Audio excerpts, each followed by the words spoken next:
Hey guys, tonight we're doing something unwise. You've slipped out of the modern world and landed smack in the middle of a Victorian snowstorm. Think foggy streets, gaslights flickering like they're holding on for dear life, and a chill in the air that could freeze your eyebrows clean off. To make things worse, no gas, as in, no heating, no hot baths, no cosy radiators purring in the corner. Yeah, you probably won't survive this, but it's okay, that's what we're here for. So, before you get comfortable, take a moment to like the video and subscribe, but only if you genuinely enjoy what I do here. And tell me, what city are you in, and what time are you listening to this?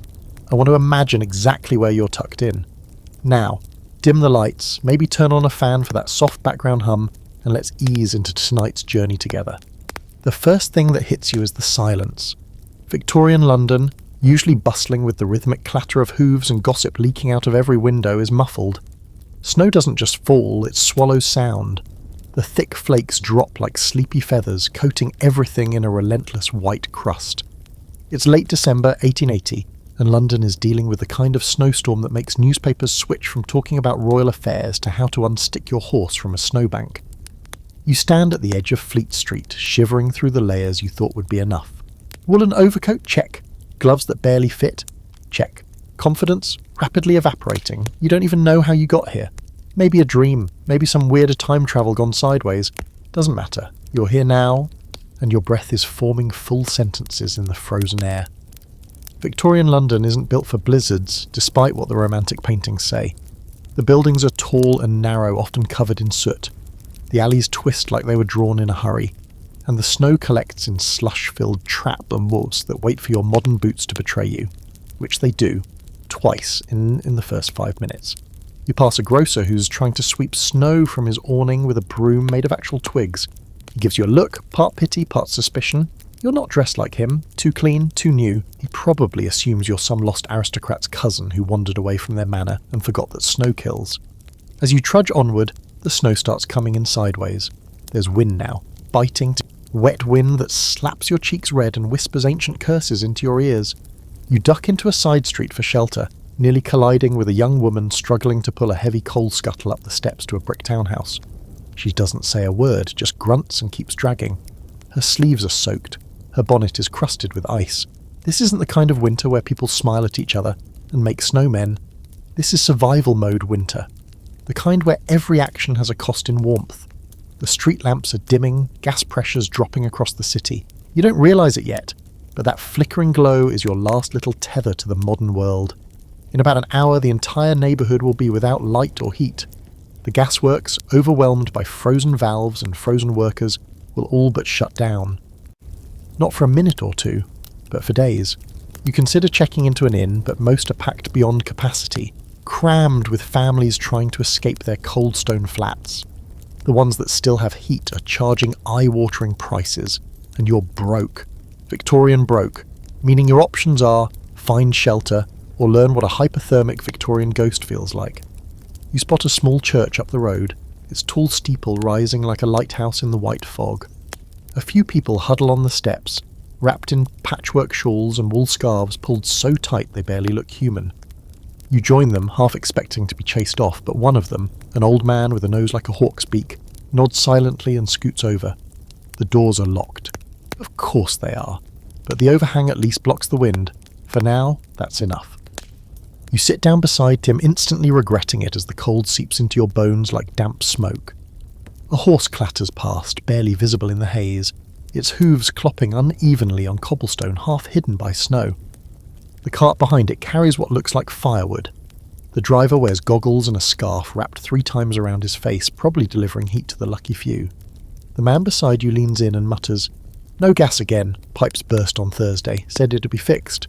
Still waiting. You nod, unsure what to say. This city runs on gas. Without it there's no light, no cook fires, no heat in the fancier homes.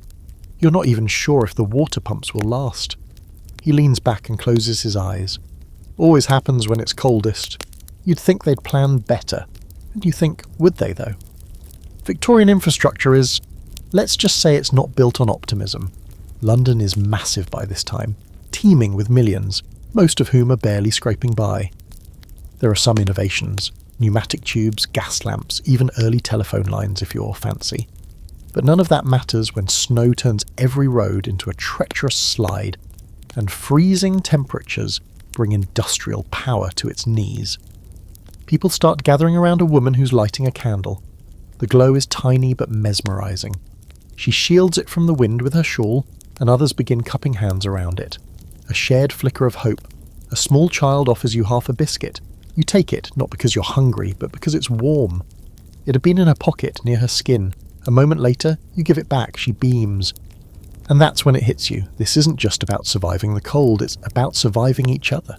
Without gas, without resources, without the luxury of warmth on demand. The snowstorm is just the first problem. The real issue is how long people can stay kind before frostbite or desperation makes them mean. You pull your coat tighter. Your hands are starting to go numb, and your modern skin has never known real cold. But this is only the beginning. And let's be honest, you've made worse choices. It's been hours now, though it's impossible to tell the time without a watch or a phone, or even the sun. The grey sky hangs low like a ceiling sagging under the weight of snow that just won't quit. And if you thought the cold was bad before, it's now slipping from unpleasant into something more sinister. Your breath fogs in the air and doesn't seem to move away, just floats like it's too tired to vanish. Every inhale stings your nostrils. Every exhale feels stolen from a dwindling heat source you didn't even realise your body was protecting. The group around the church steps starts to break apart. One by one, they peel off like frost-covered petals. Some head for alleyways, others toward dim yellow windows in the distance, homes or pubs maybe, or anywhere with the possibility of heat. You're on your own again, and that brief moment of shared humanity feels like it happened in a different timeline. You try moving just to get the blood flowing. At first it helps, but then your boots start to betray you again. The cobblestones are hidden under slush now, a mix of snow, soot, and whatever disgusting secrets Victorian streets are holding beneath the surface. You slip, catch yourself, then slip again, this time grabbing onto a lamppost for balance. The metal burns your hand with cold. Gaslights are dimming fast. By now most of the lamplighters have given up. Normally they'd make their rounds with long poles, lighting each post by hand, but the city's in a slow collapse. The gas company, some private corporation run by men with waistcoats and no chill, can't pump enough through the pipes to keep the pressure stable. Frozen regulators, burst mains, workers who can't even make it in. And even if the gas could flow, there's no guarantee your neighbourhood would be first in line. So here's the reality check. You're in the middle of a city designed around a single fuel source, and that source has ghosted you. It's like being in a blackout, except with added historical panic and no flashlight app. You duck into an alley, mostly just to get out of the wind. It smells vivid. A heady mix of rotting vegetables, coal smoke, and the distinct aroma of horse dung softened by snow. Romantic, right? But even in this grim nook, there's evidence of life. A small orange glow flickers behind a pile of crates. You inch closer, hoping for heat, but prepare for disappointment. It's a trash fire, literally. A group of street kids has piled up scraps of paper and whatever burnable material they could find. The flames are pathetic but warm, and the kids, dirty, skinny, hollow-cheeked, are guarding it like a dragon horde. One of them, maybe 12 years old, sees you and gestures with his chin. "You want to warm up, mister? You better have something to burn." You fish through your coat pockets and come up with a bus ticket from 2025, a paperclip and a wrapped peppermint. Useless. You crouch beside them anyway, and miraculously they let you stay. Maybe because they think you're an idiot. Or maybe because they know the storm's not picky about who it kills. Their leader, a girl with freckles and a cap too big for her head, stirs the fire with a bent piece of iron. "Ain't never seen it come down like this," she says. "Last time it got this bad, the Thames froze." You blink. The Thames? Whole river. Froze up solid. They had skating and puppet shows on the ice, but that was years back. She shrugs. "We'll be lucky if the coal men even show this week." And that's the problem. Without gas, everyone's turning to coal, and fast. But coal delivery is a logistical nightmare in this weather. The narrow streets are clogged with snowdrifts.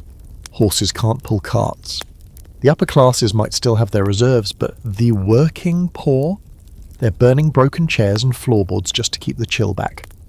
You notice a boy pulling off his socks to warm them by the flames. His feet are raw, nearly purple. No one says anything. What can you say? The girl looks at you. You got a place to sleep? You hesitate. Not really. She nods like she already knew the answer. Then you better find one before dark. It gets worse then. You wonder how it could get worse. But she's right. You don't want to be outside when the cold deepens and the snow starts to crust into ice. Night is when people stop pretending it's just a bad storm and start realizing it's a siege. So you leave your brief sanctuary and head east. The snow is getting heavier again, the flakes fatter, falling with a weird slowness that makes the world feel like it's underwater. Each step takes real effort now. Your boots sink, your coat soaks up to snow, and your scarf. Well, let's just say it gave up an hour ago. You pass shop windows shuttered with planks, a bakery closed, a tailor's door ajar but no light inside. Even the pubs are quieter than you'd expect. Nobody wants to be out longer than they have to. You try one door after another, but the inns are full or hostile or too expensive. Eventually you find yourself on the stoop of a tenement building, 4 stories of red brick misery with narrow staircases and windows you could shatter just by looking at them too hard. You knock, no answer. You knock again, still nothing. Then, miraculously, the door creaks open a few inches. A child's face peers out, wide-eyed and suspicious. Behind them, the dim glow of candlelight. You hear coughing. So much coughing. A woman appears, thin and tired, her sleeves rolled up over red arms. You sick? You shake your head. Got money? You shake your head again. She sighs. You can sit in the hallway, but don't touch nothing, and if you cough, you're out. Fair enough. You step into the hallway, where the air is fractionally warmer but somehow more oppressive. It smells like wet wool, coal smoke and damp mould. People are sitting on the stairs, hunched under blankets, sharing crusts of bread. A man plays something soft on a harmonica. A baby cries somewhere upstairs. The gas sconces on the walls are dark. Useless. You wedge yourself into a corner and finally let your body rest. Your muscles twitch with the strange ache of prolonged cold. Your fingers burn as they thaw, a good sign maybe, or a warning. Outside, the wind howls again. Snowflakes dance past the cracked window like pale ghosts. And you realise this isn't even the peak of the storm yet. Morning arrives, or at least something like it. There's no real sunrise, just a slow grey light that seeps through the cracked window panes like someone wringing out a dishcloth full of fog. The air hasn't warmed. If anything, it feels colder, more still. You wake with your back against the hallway wall, limbs stiff and head pounding with that deep internal ache that only real cold can deliver. Your breath comes out in slow, ragged clouds. The candle someone left burning overnight is nothing but a stub in a puddle of wax. You've survived the night, barely. The tenement's waking up around you, but there's no cheer in it. No chirping kettles, no lively chatter. Just more coughing. Footsteps that drag instead of step. The soft creak of people unpeeling themselves from shared blankets and damp clothes. You hear someone trying to light a stove on the floor above. A desperate clank and spark of flint. And then a long curse when it doesn't catch. That's when it hits you. Even if people have stoves, they don't mean much without gas. You make your way outside, slipping down the icy steps with the grace of a sleep-deprived giraffe. The snow's deeper now, easily knee-high, and the wind has sculpted it into sharp, unnatural drifts along the buildings. The street is eerily empty again, as if the city is holding its breath. The sky hangs low and white, smothering all sense of time. A few blocks over you see signs of life. A group of men shouting, gesturing wildly near a thick pipe that runs along the curb. You follow the sound, squinting into the wind, and catch sight of a gas company wagon, horse-drawn and already half-frozen. 2 uniformed workers are arguing beside an open hatch in the street. "Pressure's gone," one says, his face flushed and red. "Main lines burst from the cold. Ain't no flow to this whole section." "Then reroute it," the other snaps. "If we don't get it running, half these blocks will freeze by nightfall." You step closer, hoping to glean something useful, but you're just another body in the snow. The men ignore you, kneeling by the hatch and shining a lantern into the dark pit below. That's when you learn your first real lesson of Victorian survival. Infrastructure is fragile, and nobody's coming to save you. The Victorian gas grid was revolutionary for its time. A tangled web of cast-iron pipes and street-level valves feeding homes, lamps, factories. But it was also brittle. Temperatures like this make the pipes contract and crack. Water gets in, it freezes. Then boom, no gas, no light, no heat, no nothing. By now, families in nearby homes are waking to find that their grates cold and their stoves unresponsive. Some still have fireplaces if they're lucky. Others just shiver under blankets and hope for a knock at the door from a coal man. But most of the wagons are stalled.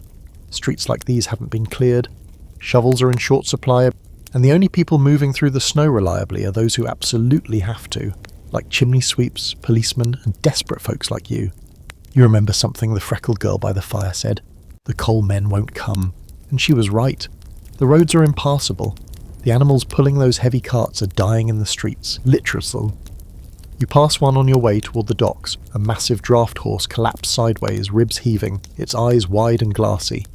A man tries to coax it up, then gives up and starts unstrapping the harness, cursing under his breath. Some buildings have resorted to old tricks. You spot smoke curling from chimneys that shouldn't be in use, makeshift flues reactivated after decades of disuse.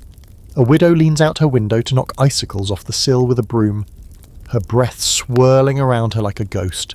Below, a boy is dragging what looks like a broken chair toward a cellar door, fuel. Without gas, coal is gold, and without coal, people will burn anything. Broken furniture, newspaper, crates. If it can catch fire and give off heat without killing you too quickly, it's fair game. You duck into a side alley and find a pair of women feeding a fire in a steel barrel. They're burning cloth scraps. One of them eyes your coat with obvious calculation. "You trade?" she asks, her voice scratchy from smoke and cold. You shake your head and keep walking. Because here's the ugly truth. When the gas goes, the system collapses fast. People go from neighbourly to transactional. Warmth becomes currency. Kindness gets frostbite. You pass a grocer's shop where a small crowd has gathered. Faces pressed to the glass.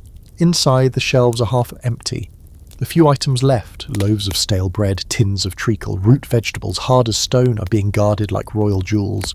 The owner opens the door an inch to shout, "Only families today! 1 loaf each!" before slamming it shut again. A woman sobs quietly and turns away, her arms empty and still. The snow falls. By mid-morning, your fingers are screaming at you. The gloves you thought were adequate are soaked through. Your skin feels like it belongs to someone else, someone you've abandoned. You duck under an overhang and stomp your feet, trying to summon heat from your own body, but it's a losing game. A man nearby mutters, "They say the Queen's got coal piled high and warm baths drawn hourly." You look over, he's bundled in layers of rags, his nose black with soot. "They always say that," he grumbles.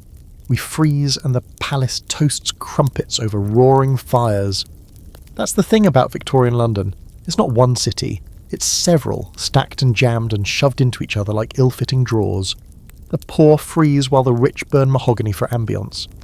One of the more fringe beliefs going around the street right now, at least according to the muttering crowd, is that the gas was sabotaged. Some say it's political, a plot by anti-monarchists. Others whisper that rival companies shut down the valves on purpose to raise prices. None of it is likely, but when you're freezing to death in a coat that feels more like a sponge, you'll believe almost anything if it gives you someone to blame. You wander toward the river, mostly because it's downhill, and you're too cold to argue with gravity. The Thames is half frozen, clabs of ice bobbing like cracked plates on dirty water. There's no skating this year, just thick brown sludge and frostbitten gulls. Barges sit idle, trapped in ice near the wharves. Men in oilskins try hacking at the surface with poles, but it's pointless. You sit down on an overturned crate near the edge and stare at the water. Your teeth are chattering now, not politely but violently, like your jaw is trying to escape your skull. And that's when you realise something terrifying. You can't even smell smoke anymore. It's not because the fires have stopped. It's because your nose has gone numb. You press your fingers against your cheeks, no feeling, your lips, stiff, your legs, still moving sort of, but they feel heavy and clumsy. You're not just cold anymore, you're flirting with hypothermia. You think about the gas workers again, still struggling to fix pipes that were never meant for this kind of weather. About the families waking to cold beds. About the woman who let you into her hallway last night, and whether she had enough to burn this morning. And then you think about the fact that this is just the second day. The storm hasn't let up, the gas is still out, the coal's still not coming, and you're running out of time. By now, the snowstorm feels less like weather and more like a siege. It's not just cold anymore, it's aggressive. It wraps around buildings. It slips under doorways. It clings to your clothes like it's trying to pull you under. The city groans beneath it. Roofs are beginning to sag. Wooden signs hang at strange angles, encrusted with icicles the size of fireplace pokers. Every sound is muffled. Every step is an argument with nature. Your body's in full rebellion, your toes have gone silent, that's never good. Your fingers twitch involuntarily when you try to flex them, and your breath comes out in shallow bursts now, like even your lungs are questioning your life choices. You need heat, now. You spot a plume of smoke in the distance. Not coal smoke, something lighter, more chaotic, and follow it down a side street. The smell hits you before the sight does. Sharp, acrid, oily. It stings your nostrils, and for a brief, insane second, you're happy to feel something again. Then you turn the corner and see it. Someone's burning their mattress in the street. It's fully ablaze, foam and springs blackening as flames lick upward in desperate flickers. A small crowd has gathered around it, not for safety or emergency, but for warmth. The fire dances in their hollow eyes. A boy fans it with what looks like a torn curtain. A man tosses in a wooden leg from a broken table. No one speaks. You edge closer, palms out, feeling the sting of sudden heat against your frozen skin. It's almost too much, like drinking boiling soup after days of cold water. But you don't care. The warmth is immediate, almost religious. It pulses through your arms, your back, your fear, your face. You want to cry, but even your tear ducts feel frozen. A woman beside you snorts. "Not gonna last long," she says, pointing at the fire. "Be ash by sundown. Then what?" You don't have an answer. Nobody does, but no one leaves the fire either. Someone offers you a tin mug with something steaming in it. You hesitate. The woman laughs. "Tea, relax, ain't poisoned, just weak." You take a sip and instantly understand why the Victorians were obsessed with tea. Even when it tastes like boiled wallpaper, it's hot. It matters. It gives your body permission to keep trying. But the mattress won't last. You look around and see others scavenging. A few people are ripping down shutters from an abandoned shop. Someone's breaking apart a piano. They do it with a strange efficiency, as if they've done it before. And maybe they have. This isn't the first time London's been gripped by a storm like this, and it won't be the last. You spot a pair of older men debating over whether to burn an old bookcase. "It's mahogany," one says, offended. "Exactly," the other shoots back. "Burns hot. That's the new value system. Beauty, sentiment, history, worthless. If a ethic can burn, it's useful. If it can't, it's just something else to trip over in the snow." But here's the thing, they're not wrong. In the absence of gas, London's slipping back into a soot-streaked version of itself. A coal-fed monster that eats furniture and spits ash. Even those who once swore off firewood are now tearing up floorboards. It's back to basics, medieval even. You take a mental note. If you make it through this, you're never complaining about a chilly apartment again. You decide to head further south, toward the heart of the city. Maybe you'll find a pub with a working hearth or a factory still pumping heat. The streets grow quieter as you move. The snow's deeper here, and the silence more total. Only the occasional crow caws from a rooftop, its black feathers rimmed in frost. Eventually, you stumble across a grand house at the edge of a square, big windows, gas lamps outside, or rather, former gas lamps. They're all out dark.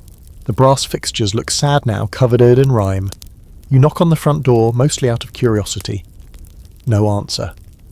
You push, and it creaks open. The house is empty. Or not quite. Inside, it's freezing. Your breath fogs instantly. The grand front hall is coated in a fine dusting of snow, blown in through a shattered window on the second floor. There's broken glass crunching underfoot. The portraits on the wall seem to shiver in their frames. This place once had gas in every room. You can tell by the wall fixtures, elegant sconces with little glass tulip shades. Now they're just decorations. Useless, beautiful fossils. You wander into what must have been the parlour. Cold as a tomb. But in the corner sits a fireplace, marble, fancy, unused for who knows how long. You check it. It's clean, no ashes. Whoever lived here probably relied on gas exclusively. No firewood, no chimney soot, no backup plan. You scavenge through the house, finding only scraps, a broken chair leg, a splintered desk drawer, a few dusty books. You toss it all in the grate and light it with matches you borrowed earlier from a barrel fire acquaintance. It catches, barely, but it's something. You sit close, too close, letting the shallow flames warm your knees. The room starts to feel less like a tomb and more like a very low-budget sanctuary. The fire crackles. You add a book, something about 19th century chemistry. You're pretty sure the author would forgive you. This house was once a monument to modernity, gas lines in every room, electric bell system, central plumbing. Now, it's a cave with a fire in it, Funny how fast progress reverses. And not everyone is taking it so gracefully. You've heard rumours, people blowing up their homes trying to force gas back through frozen lines. Desperate attempts to thaw pipes with candles. Whole blocks going dark from a single bad fix. One fringe theory that's floating around, and you hear it repeated often now, is that gas isn't just off, it's haunted. That the cold has summoned something, gas ghosts, angry spirits of Victorian engineers. Silly, sure, but when you're freezing to death in a crumbling mansion and burning textbooks for survival, a little ghost theory doesn't seem so far-fetched. You feed another page into the fire and lean back. The chair creaks. You imagine the original owner sitting here, sipping sherry by a gas lamp, never once wondering what would happen if the gas just stopped. There's a lesson here, buried somewhere between the splinters and the smoke. Every modern luxury is just one snowstorm away from becoming a joke. You've got no electricity, no gas, no backup, just a fire and a pile of flammable regrets. And the storm still hasn't peaked. You've been in the house for what feels like hours, feeding the reluctant fire with splinters and shredded pages, like some desperate offering to a half-interested god. Never gets truly warm, just less cold. The kind of heat that gives you hope, but not comfort. Eventually, your stash runs out. The chair is too thick to burn without an axe, and the books are gone. One last curl of smoke snakes up the chimney, and then, just glowing embers, back to the cold. You stand, bones aching like they've aged a century. Your legs have that stiff, dragging feeling, like your muscles are protesting every command. You tuck your hands under your arms, pacing in the parlour to stay awake. But even that has limits. You need a new plan, a better one. Outside, the wind is howling again. The snow doesn't fall now, it flies. Horizontal sheets of ice slicing down the alleyways.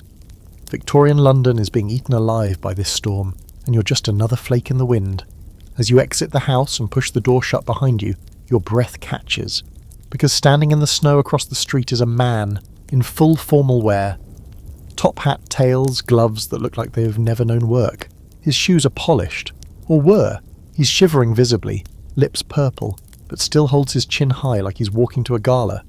You raise an eyebrow. You lost? He glances at you, eyes wild. No. Just going to my club. He points vaguely east where the buildings vanish into the swirling white. They always keep the fire going.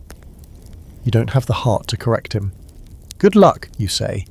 He nods once and disappears into the storm. You head the other direction. Your goal? Find layers. The ones you have aren't cutting it. Victorian clothing is strange. Some of it practical, some of it absurdly decorative. You need to build up piece by piece, or you're going to end up frozen like that fancy gentleman.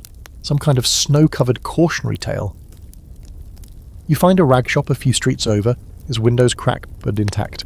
Inside is a mess, fabric, threadbare coats, piles of second-hand clothes soaked at the edges where the snow sneaks in. A bell above the door jingles as you enter, and a woman peers at you from behind the counter with the flat expression of someone who hasn't slept in days. 2 pennies for anything that fits, she says before you can ask. You rummage through the piles and come away with a heavy wool cloak, stiff and dusty but thick, and a pair of what might be ladies' stockings. Doesn't matter. You pull them over your gloves, double layering your hands. Next, a scarf reeking of mothballs and pipe smoke.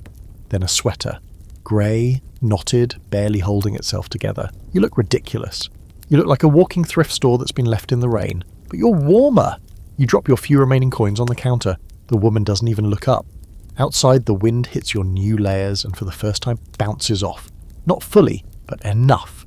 You trudge onward, following the sounds of movement toward a park. Yes, a park. Normally you'd avoid it, but you hear hammering. Activity. People. You find a makeshift camp there, tucked beneath the trees. A group of people, poor, middle class, even one man in what looks like a vicar's collar, have erected tarps and blankets tied between branches and lampposts. Fires burn in barrels and holes dug in the snow. It's an odd oasis, gritty and raw, but somehow alive. "Come in if you're clean," the man says at the edge, his accent sharp and sceptical. "We don't need lice." You nod and step forward slowly, offering your hands, your arms, letting him inspect you like a TSA agent of misery. He grunts and waves you in. Inside the encampment you hear voices for the first time in hours. Laughter even. Someone plays a tin whistle. Children chase each other around the trees, their boots barely clinging to their feet. Women huddle near fires, toasting dry biscuits on sticks. It smells like wood smoke and desperation, but it feels like a kind of hope. You settle near a fire beside a group of dock workers and their families. They're passing around a bottle of something strong, unlabelled. A woman offers you a tin plate with something thick and greyish bubbling in it. Stew, she says, mostly potato. You eat it. It's flavourless but warm, and it slides into your gut like a blessing. Someone wraps a shared blanket around your back. For now, you belong to the tribe. And here's something you hadn't expected. Victorians are absolute layering pros. One woman explains how to trap heat using paper between your shirt and waistcoat. Another shows you how to line your boots with old newsprint. It sounds insane, it is insane, but it works, a bit, enough to matter. A boy hands you a hot brick wrapped in cloth. You stare at it. For your bed, he says. Well, floor. You clutch it like a newborn. They teach you other tricks too, stuffing sleeves with a straw, wrapping scarf layers diagonally, holding your breath before going out into the wind so your lungs don't panic.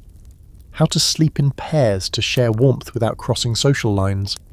Victorian winter etiquette is a thing, and all of this without gas. They mention it like a joke now. Remember gas, one man says, and the group chuckles grimly. Luxury. They've already shifted gears, adapted. Fire pits, hot stones, shared body heat. The wealthy are still waiting for the lights to come back on, and these people are making new ones. The fringe theory going around this group? The gas lines weren't built to fail, they were built for summer. Nobody in their right mind expected this level of cold in London, not for this long. The systems couldn't handle it. Nobody designed for prolonged frost. It's not sabotage, it's stupidity. And honestly, that might be worse. As night falls again, you lie beside a man named Will who used to work unloading coal from barges. He pulls a blanket over you both without a word. The fire flickers near your feet. The stars are invisible and the sky thick with moving clouds. You're still cold, but less so. And you realise as you finally drift off that survival isn't about beating the cold. It's about layering up and outlasting it. You wake up to someone shaking your shoulder, not gently, but with that particular urgency that says something's gone wrong. Your first thought is beer. Your second is frostbite. Turns out it's plumbing, or more accurately the lack of it. It's the privy, Will mutters, yanking the blanket off your legs. Overflowed sometime in the night. Frozen solid now. Best get moving before it stinks us all into the next life. Ah, yes, Victorian hygiene. You hadn't really thought about it yet. Too busy worrying about freezing to death to consider the other basic human needs. But now the smell hits you. Low and bitter, and unmistakably biological. Even in the cold, it somehow finds a way to rise. The camp is stirring, groggy and annoyed. Children are being herded away from the far side of the tree line. Women are yelling, men are swearing. A makeshift outhouse, a bucket in a wooden stall, really, has collapsed under the weight of snow and, well, usage. Now it's a frozen biohazard, and no one wants to deal with it. You step back, tugging your scarf over your nose. Welcome to the unglamorous side of surviving a Victorian snowstorm. Waste management. With no functioning plumbing, no working pumps, and now no gas, the entire city is experiencing a full-blown sanitation crisis. Indoor toilets, if you had one, are frozen. Outdoor privies are either overflowing or iced shut. Chamber pots are the new currency of survival, and the streets are quietly returning to their old role, public latrine. You try not to think about it too hard as you pack up your things. The fire has died down and most people are beginning to disperse, heading toward whatever shelter they can find before the next front rolls in. The wind has picked up again, sharper now, and the sky has that heavy metallic look, like someone dragged a sheet of lead across it. You leave the park and head down a side street, following the smell of smoke and something vaguely savoury. Turns out someone's managed to get a proper cook fire going in the backyard of an abandoned butcher shop. They're boiling water, actual boiling water, a rare sight now, and tossing in bones, roots, and something that might be leeks. Soup kitchen, a woman informs you, ladling slop into tin bowls. Of sorts. Bring your own bowl next time, eh? You nod and accept a steaming mug someone left behind. The liquid is hot and vaguely onion-flavoured. It could be rat broth and you wouldn't care. It warms your fingers, and that's all that matters. As you eat, you chat with a man named Charles who used to be a plumber before the pipes turned into death traps. It's the worst kind of free, he explains, rubbing his hands together. Everything's brittle. Metal snaps, wood warps, clay pipes, Those terracotta ones just explode when the water inside freezes. No warning, just bang, and suddenly your floor's a swamp. You raise an eyebrow. Can't you thaw them? He snorts. Sure, if you want to blow your house up. Apparently people have been trying, lighting fires near frozen pipes, pouring boiling water on joints, even stuffing candles inside open taps. The results have been mixed. Best case scenario, a loud crack and a flooded room. Worst case, gas still trapped in the line ignites, and suddenly your bathroom becomes a cautionary tale. So most people are doing what you're about to do, figuring out alternatives. You hike further into the city toward the working class tenements near Whitechapel. There you find a sort of communal solution. A public alley, semi-sheltered, where someone's rigged up mud that was tarps and stacked snow to form makeshift stalls. It's grim, but it's organised. A sign hangs above the alley entrance, scrawled in chalk. Men this side, ladies other. No funny business. You step in, it smells exactly like you'd expect, and yet somehow not the worst thing you've smelled today. People wait in line quietly, stoic and shivering. It's not dignified, but it works. At least until someone figures out how to unclog a sewer or thaw a pump. Further down the block you find a family hauling buckets of snow into their kitchen. They're melting it over a coal fire for drinking water. One of the children looks up at you with blue lips and says, "We use the yellow snow for the washing, saves time." You try to smile, fail. These are the adjustments people are making, small compromises that chip away at sanity. Hygiene isn't just inconvenient now, it's dangerous. No one wants to touch water because it instantly freezes on your skin. Soap is scarce and the rivers are choked with ice and runoff. Illness is beginning to spread. Not dramatic cholera outbreaks, not yet, but quiet infections, skin rashes, eye inflammation, coughs that stick and don't leave. A woman passes you in the street holding a bundle of linen and muttering to herself. She's trying to find a place to do laundry. Laundry in this weather. And that's when the real horror hits you. Even the mundane has turned against you. Everything you took for granted, running water, warm toilets, soap, privacy, it's all gone, stripped away by snow and silence and the gas that never came back. You pass by a building with a sign out front. Apothecary, open during storm. Desperate, you step inside. A brass bell rings above the door. The air smells like camphor and decay. Behind the counter, a man with wild grey hair and ink-stained fingers eyes you suspiciously. "Need a tonic?" he asks. "Lung comfort, digestive aid, or personal hygiene?" You hesitate. "Got a lavender vinegar spray that'll keep you fresh even if you haven't washed in a week," he offers with a sly grin. You take it, you spray it, you regret it. You smell like floral pickles for the rest of the day. But hey, it's better than smelling like a Victorian alley. Later that evening, you find a public bathhouse, miraculously open, though barely. Inside, it's like stepping into a greenhouse made of mildew and steam. The workers are charging a steep fee, but they are letting people wash with lukewarm water piped in from a rooftop cistern that hasn't frozen yet. The line stretches around the block. One woman's already fainted from waiting too long. You skip the bath, not because you don't need it, but because you know the price. Once you get wet, you'll never get dry again, and wet in this weather is a death sentence. Instead, you huddle beside the building's exhaust vent with a few others. The heat coming off it is barely noticeable, but it's real, and real is rare right now. As night falls, you tuck yourself under an overhang with a group of chimney sweeps, soot-faced teens with oversized coats and way too much street wisdom. One of them lights a candle and props it between two bricks. "Better than nothing," he says. You nod. He's right. In the absence of modernity, a single flame becomes civilization. By morning, your body is starting to forget what it feels like to be warm. That little thread of residual heat you'd carried from one fire to the next is gone now, burned out sometime in the night while you slept on stone beneath a dripping overhang. The candle, that tiny flicker of hope, had long since extinguished, leaving behind nothing but a smudge of wax and a blackened wick. You wake up to find your legs stiff, your fingertips tingling with a dull kind of pain that feels like your nerves are still thinking about giving up. Your stomach joins in, complaining in low, echoing growls that vibrate through your ribs. It's been too long since that bowl of mostly potato stew, and now your body is demanding something hot, something real. If you don't eat soon, you'll stop being cold and start being gone. You remember what people said yesterday, that the cold's not coming, the gas is still dead, and the best chance for something edible is to find someone who still knows how to cook in this pre-apocalyptic powdered sugar version of London. Real Victorian cooking, if you can even call it that, was a mix of creativity, guesswork, and boiling things until they surrendered.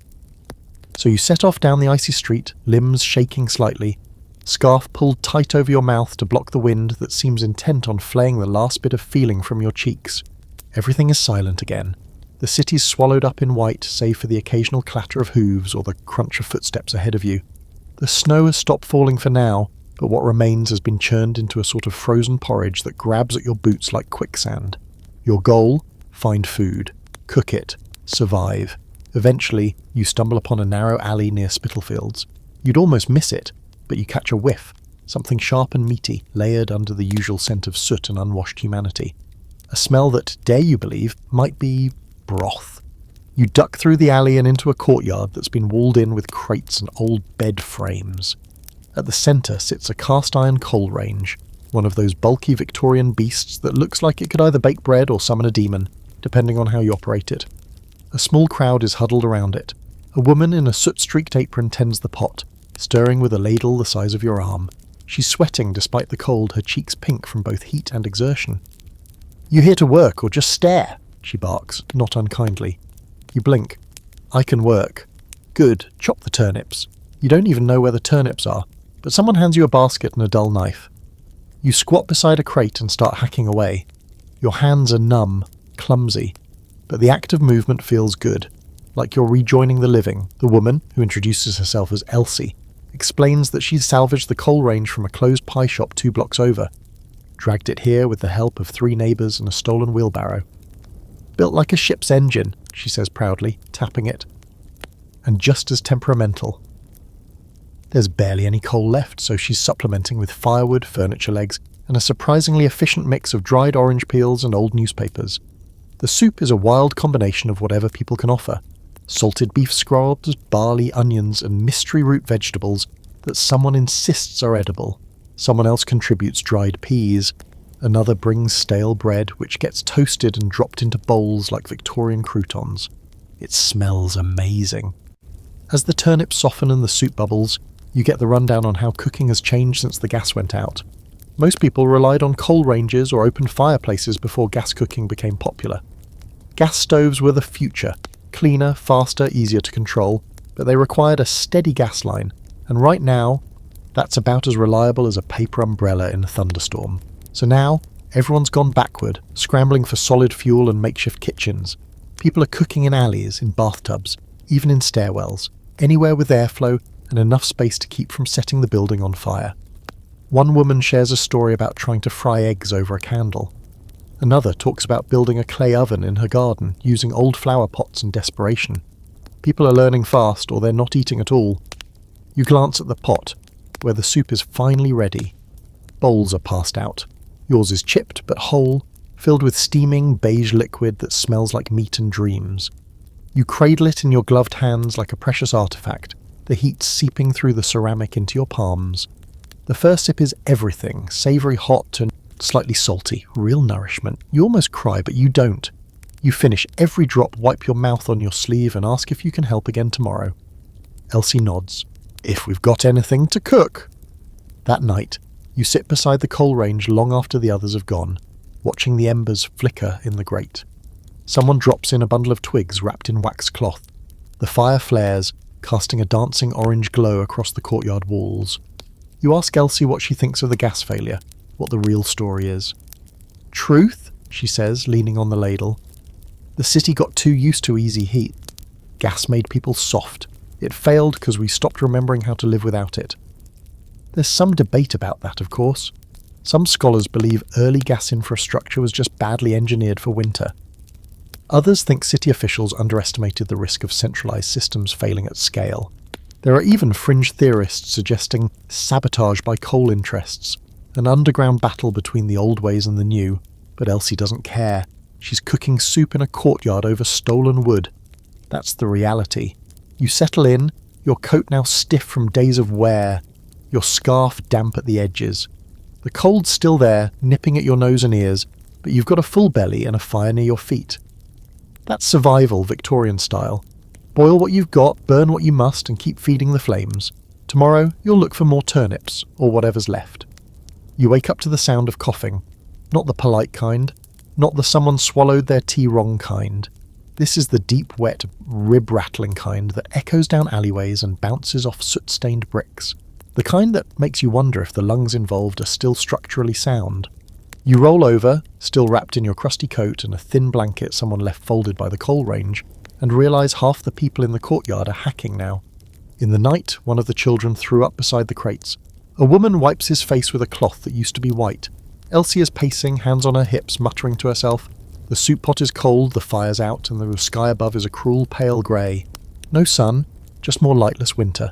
Oh, you're not sick, yet, but your throat feels dry and scratchy, like it has been scraped with a wooden spoon. Your lips are cracked, your nose is half frozen, and you're starting to suspect that your immune system is waving a tiny white flag behind the scenes. Illness is coming. Or maybe it's already here. Elsie doesn't waste time. No more shared bowls, she announces. Wash your hands in snow at least. And if you're coughing, sleep outside the circle. No one argues. These are the kinds of rules you don't debate when there's no doctor in sight, no antibiotics, and no working health system. One mistake, and half the camp could end up face down in the slush. Welcome to the part of the Victorian snowstorm they don't put on postcards. The problem isn't just the cold anymore, it's what comes with it. Cold leads to weakness. Weakness leads to infection. And in 1880s London, that infection often has a name: cholera, dysentery, tuberculosis. Some of them aren't even picky about how you die.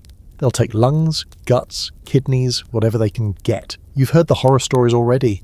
The woman 2 streets over who coughed herself unconscious. The butcher's apprentice who started bleeding from his gums. The old man who was just trying to warm his hands over a candle and collapsed mid-sentence. Some say it's the cold, some say it's the coal smoke. Others whisper about cursed air or poisoned snow. You don't believe in curses, but the snow does have a certain malicious persistence. You leave the courtyard in search of fresh snow, the cleaner kind, untrampled, so the others can melt it for drinking water. You pass a few shuttered shops, the windows now crusted with frost thick enough to etch your name in. You make a mental note. That might be your only gravestone if you don't find a way to stay ahead of the curve. A group of boys run past you on the street, barefoot, carrying an old blanket between them like a sack. One of them shouts, "Hot bricks, 3 for a penny!" You pause and ask where they got the bricks. "Baker's oven," the tallest says proudly. "What's left of it?" They're running a little side hustle, baking bricks in the dying heat of a closed-down bakery, wrapping them in rags, and selling them to people too cold or too sick to argue.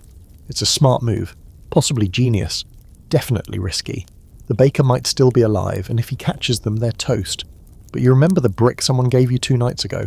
The way it stayed warm in your coat for hours, almost too hot to touch at first. These kids are doing more for the city than the gas company at this point. You give them your last coin and take a warm brick. They nod and vanish into the fog like goblin entrepreneurs. By the time you return to the courtyard, 2 more people have started coughing. One of the chimney sweep boys is shivering under a tarp, and Elsie's trying to convince him to lie closer to the fire. "No," he says through chattering teeth. "Don't want to make nobody worse." She gives him a look. "You'll be worse if you freeze to death, you little idiot." Eventually, she relents and lets him curl near the fire, but she builds a little barrier of crates between him and the rest of the group. Quarantine Victorian style, it doesn't feel like enough. You start to hear murmurs from the others about going to the real doctors, the ones uptown. The ones who probably haven't even lost gas, who still have servants lighting fires and boiling water and handing out cough drops laced with opium and brandy. There's even talk of visiting the hospitals, but everyone knows that's a gamble. You go in with a cold, you come out with no money and a note that says, "We did what we could." You ask Elsie if she thinks it's cholera. She shakes her head. Not yet. Not the gut kind anyway. This is in the lungs. Too much smoke, too much cold air. People coughing their own breath back in. No circulation, just festering. The irony, of course, is that people are making themselves sick trying not to freeze. Every fire they light adds smoke to lungs that can't handle it. Every room sealed up for warmth becomes a petri dish. No fresh air, no clean water, no soap, and absolutely no way out and no gas. Still, not a whisper of it. Someone heard a rumour that the mains in the West End might be flowing again, but that's miles away. Might as well be another continent. The weirdest part is the contrast. Outside it's still beautiful. The snow softens the city's hard edges. Rooftops glitter. Trees stand like sculptures.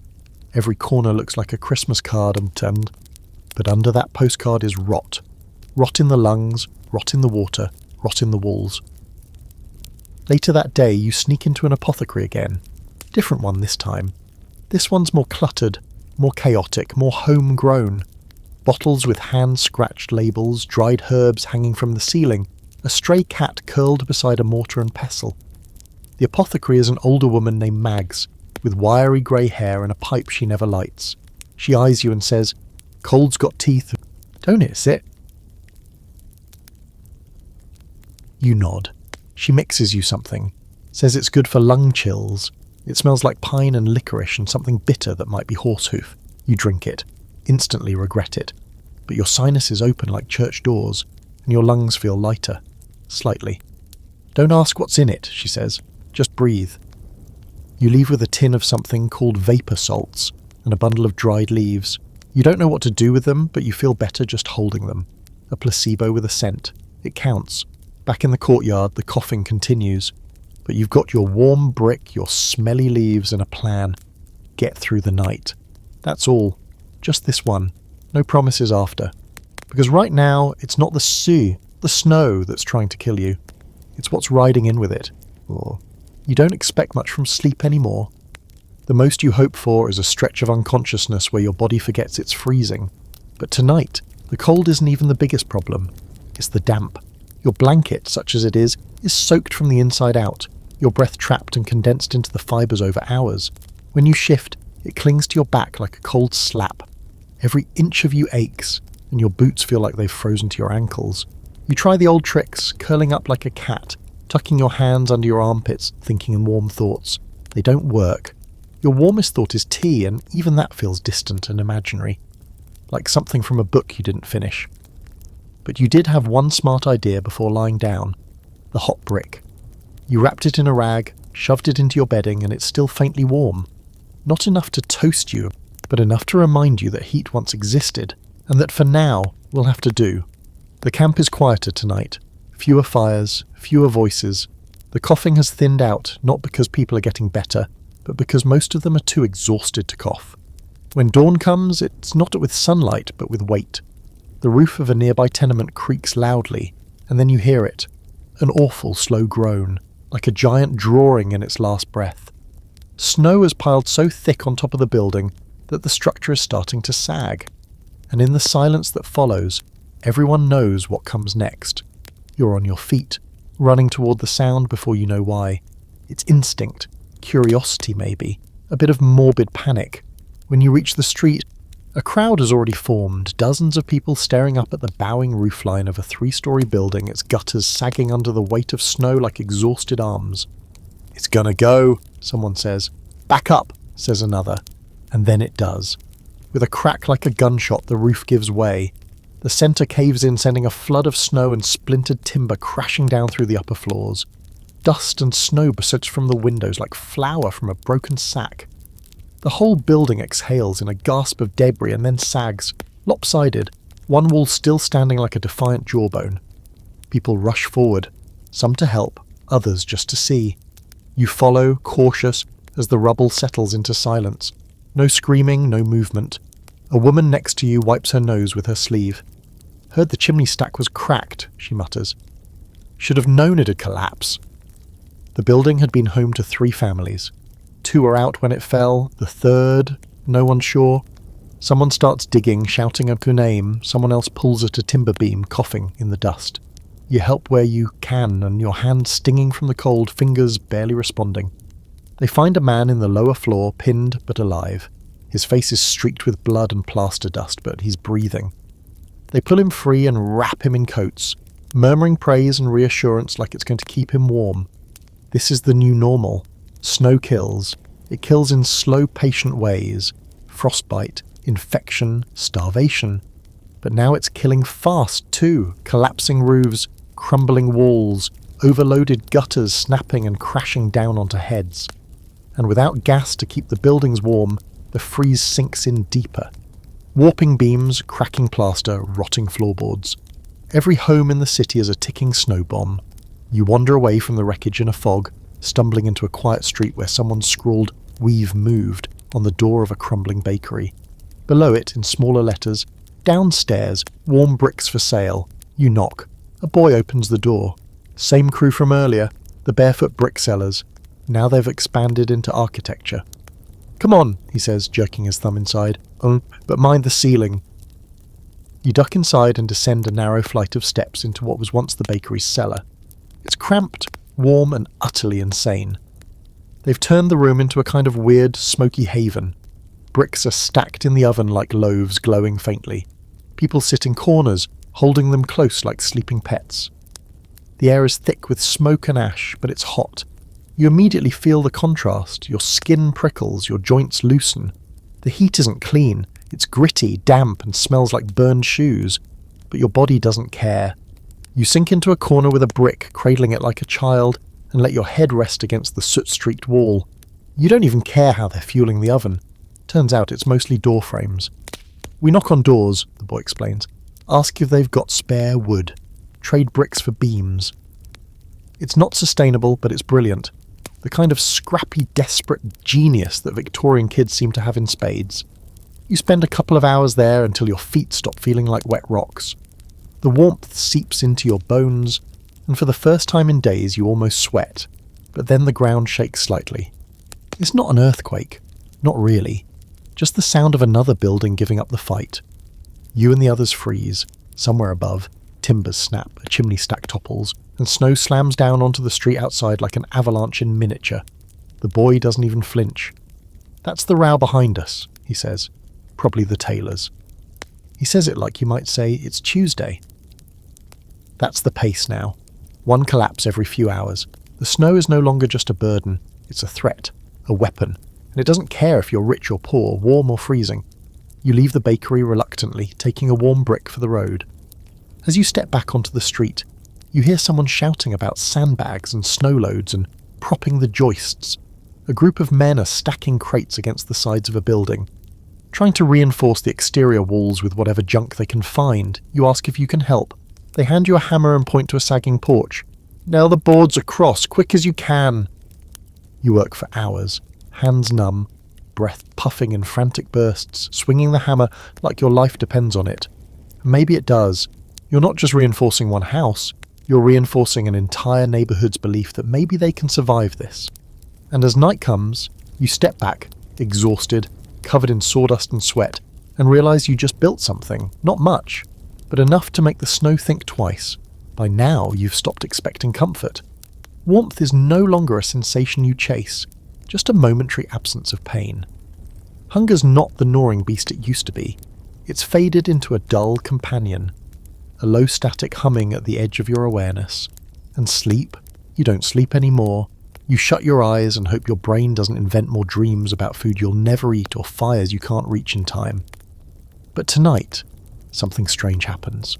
You're sitting in the corner of a candle-lit parlour, wrapped in layers that resemble a collapsed laundry line, when a woman in a petticoat and shawl clinks a teacup and clears her throat. "Right, everyone," she says. "Since the world's ending, we might as well have a bit of gossip, yes?" You blink. You're in a parlour gathering, somehow, through a combination of dumb luck, vague invitations, and the magnetic pull of flickering candlelight. You've found yourself among a group of Londoners who've decided to ignore the collapse of civilization in favour of light entertainment. It's absurd. It's beautiful. And you're not saying no. The room smells faintly of paraffin and old perfume. Heavy curtains are drawn across the windows, and candles are propped in anything that can hold them. Teacups, empty bottles, a hollowed-out turnip. There's a fire, or something like one, made from a pile of old books and half a piano leg. It smokes more than it burns, but it's warmish. Around you are a dozen people. Some sit on cracked leather chairs, some squat on cushions on the floor. There's an old man in a dressing gown that looks like it hasn't been removed since summer. A woman in mourning black with a flask she's not sharing. A young clerk who smells like linseed oil and fear. And you, of course, the outsider with the wrong boots and a haunted look. The host, Miss Lillian, she insists, serves weak tea with a triumphant flourish. "Mint and chicory," she declares, found it at the back of the pantry behind the barley tin. It tastes like a herb garden died in your mouth. You drink every drop. She passes around a plate of tiny biscuits that might have been edible 3 snowstorms ago. You pretend to nibble one. It's mostly air and regret. And then the games begin. Someone pulls out a pack of cards. Not for poker, no one here has anything worth betting, but for fortune-telling. The old man starts dealing like he knows what he's doing. You get the 9 of swords. Miss Lillian gasps dramatically. "Ooh, dire," she says. "That one's for nightmares and dread." You shrug. Feels accurate. Someone else draws the tower. Everyone groans. Someone coughs. As the evening rolls on, the stories get louder and stranger. One woman claims her chimney sweep uncle saw a frozen angel in the snow, arms raised to the sky. Another swears she passed a man outside Somerset House who was glowing, lit from within like a lantern, no fire in sight. A few snicker, but no one really laughs. Not anymore. The line between rumour and reality is just too blurry now. You contribute a story of your own, the hot brick traders in the bakery, the way the cellar breathed warmth like it was alive. Someone calls it genius. Someone else says illegal. Miss Lillian raises her teacup. Necessity, she declares as if that ends the debate. And maybe it does. It's easy to forget in moments like these that you're in a city falling apart, that the gas has been gone for days, that the streets are full of snowbanks taller than carriages, that people are burning books and floorboards and sometimes whole walls just to survive another night, that the factories have closed, the markets are empty, and every candle you see is a tiny rebellion against the dark. In this room, with its flickering light and shared body heat, you're part of something else, something older. Parlor culture, they used to call it. Before gas and electricity, people gathered at like this all the time. Music, gossip, lying to each other politely.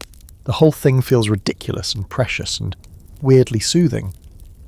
You learn things here too, little scraps of survival hidden in the chatter. Someone swears by putting a heated stone in a sock and sleeping with it on your chest. Someone else tells you how to sew old rags into a draft snake and wedge it under the door to block out cold. The morning woman offers her favourite tip with a chuckle. Whiskey makes the cold more polite. But the best trick comes from the old man in the dressing gown, who explains the Victorian art of warming bricks in the oven, then stacking them by your bed like little radiators. He used to work in a boarding school, he says. Taught the boys how to line their beds with them in winter. Keeps the feet from dying, he says cheerfully. You ask if it really works. He smiles. Only one way to find out. At some point, the clerk starts playing a tune on a cracked flute. He pulls from his coat like a magician. The notes wobble, ghostly and thin, but they're real, actual music. It sends a shiver up your spine that has nothing to do with how the cold. The whole room goes quiet to listen, each person leaning forward as if afraid the sound might break. When he finishes, someone whispers, "Play it again." He doesn't. He tucks the flute away like a secret. Time drips slowly forward. The candles burn low. The fire sinks into ash. People begin to shift, stand, gather their coats. Miss Lillian thanks you all for coming like this was a dinner party and not a war council. You help tidy the cushions, and before you leave, she presses something into your hand. A tiny tin of matches, half full. "You'll need them," she says, then adds, "And bring gossip up next time. Something juicy, something scandalous." You promise you will. Outside, the snow has begun again. It's lighter now, a dusting rather than a dump. The wind still cuts, but after the warmth of the parlour, you feel strangely strong, renewed. Like all the absurdity of conversation and cold tea somehow stitched your soul back together for another round. You make it halfway back to the courtyard before realising you've been smiling for 5 whole minutes. Not because anything's better, but because somehow, in a city of soot and ice and saunce, people are still telling stories. By now, your standards have collapsed so thoroughly that you're genuinely thrilled to be standing in front of an apothecary's cracked wooden door at sunrise, hoping someone inside will sell you something vaguely medicinal and not actively poisonous. You're not even sure what you need. Maybe something for your throat or your lungs or your nerves or whatever part of your brain now panics every time the wind picks up. You've hit that part of the Victorian snowstorm where survival and self-medication are basically synonyms. The shop is crooked, leaning slightly into the street like it's tired of holding itself up. Its windows are fogged with condensation from the inside. Always a good sign in this weather. You push the door open and the familiar brass bell rings above your head. A woman behind the counter looks up, squinting through a monocle she doesn't actually seem to need. "You look cold," she says, as if that isn't a universal condition right now. "And likely damp." "Just browsing," you reply, which is hilarious because you have no money. She gestures toward the shelves, cluttered with bottles of every shape and level of dustiness. You walk past jars of treacle, beef tallow, rosewater, and something labelled snake cordial with a drawing of what looks suspiciously like a lizard doing ballet. A sign above the counter proudly proclaims, "Remedies for body and spirit, no refunds." You ask what she recommends for chest tightness and a cough that makes you taste metal. She smiles with the expression of someone about to sell you something that will either fix you completely or kill you in your sleep. She pulls a dark green bottle off the shelf, blows dust off the label and says, "This one's for the lungs, strong, got opium, licorice, ginger and a touch of camphor. Old family recipe." You examine the label. It says soothing breath tonic. Guaranteed relief from cough, melancholy and moral weakness. It also contains alcohol. Of course it does. You hesitate. She opens a drawer and hands you a tiny tin of lozenges as a sample. "Don't take more than 2, she says, leaning in, "unless you want to dream of God and forget your own name." You pocket the tin and promise to be responsible, which is a lie. You're already wondering how much would count as too much. While you're still browsing, an older man comes in, coughing violently into a wool scarf. His eyes are sunken, and he smells like coal smoke and regret. He asks for the black syrup, and the woman nods knowingly. She goes to the back and returns us with a thick vial of something that looks like melted licorice, and has the consistency of crude oil. He downs it without a word, shivers once, and leaves. "Old-timers," she says. "They want the stuff that makes them feel like they're dying sour." You glance at the shelf again. There's a bottle labelled Phantom Tonic and another called Dr. Grummel's Vital Elixir, no more than thrice per moon. Someone has placed a sprig of dried lavender beside a corked jar filled with yellowing, unidentifiable flakes. You're in the middle of a medical time capsule, and half of it probably violates modern chemistry laws. And yet, people are lining up outside now. Word's gotten around that this place still has supplies, or at least interesting promises. Back on the street, you take a single lozenge from the tin and let it dissolve. It tastes like bitter honey, ashes, and a little whisper of menthol. But it works. Your throat loosens, your breath comes easier, and for the first time all week you don't sound like you're trying to exercise something when you speak. You return to the courtyard, triumphant. Elsie greets you with a tired nod. "Did you get the syrup?" You shake your head. "Got lozenges and a lung tonic." She raises an eyebrow. "Opium?" You nod.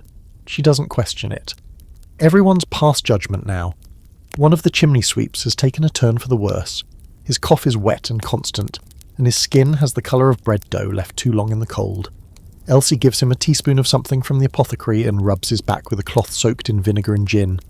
"Old cure," she mutters, "or an old lie. Either way." No one else can sleep with the noise, so that night becomes another vigil. People trade stories and potions, rubbing salves on cracked skin, spooning mystery broth into quivering hands. You pass around the lozenges like candy.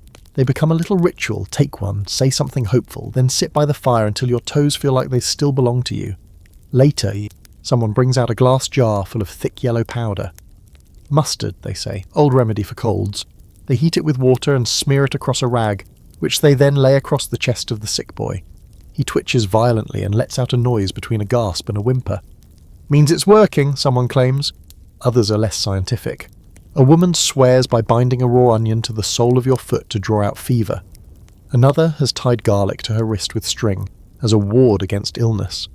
When you ask her if it's working, she just shrugs. "I'm not dead yet." Scholars still debate whether these remedies were ever effective or just part of a collective placebo festival.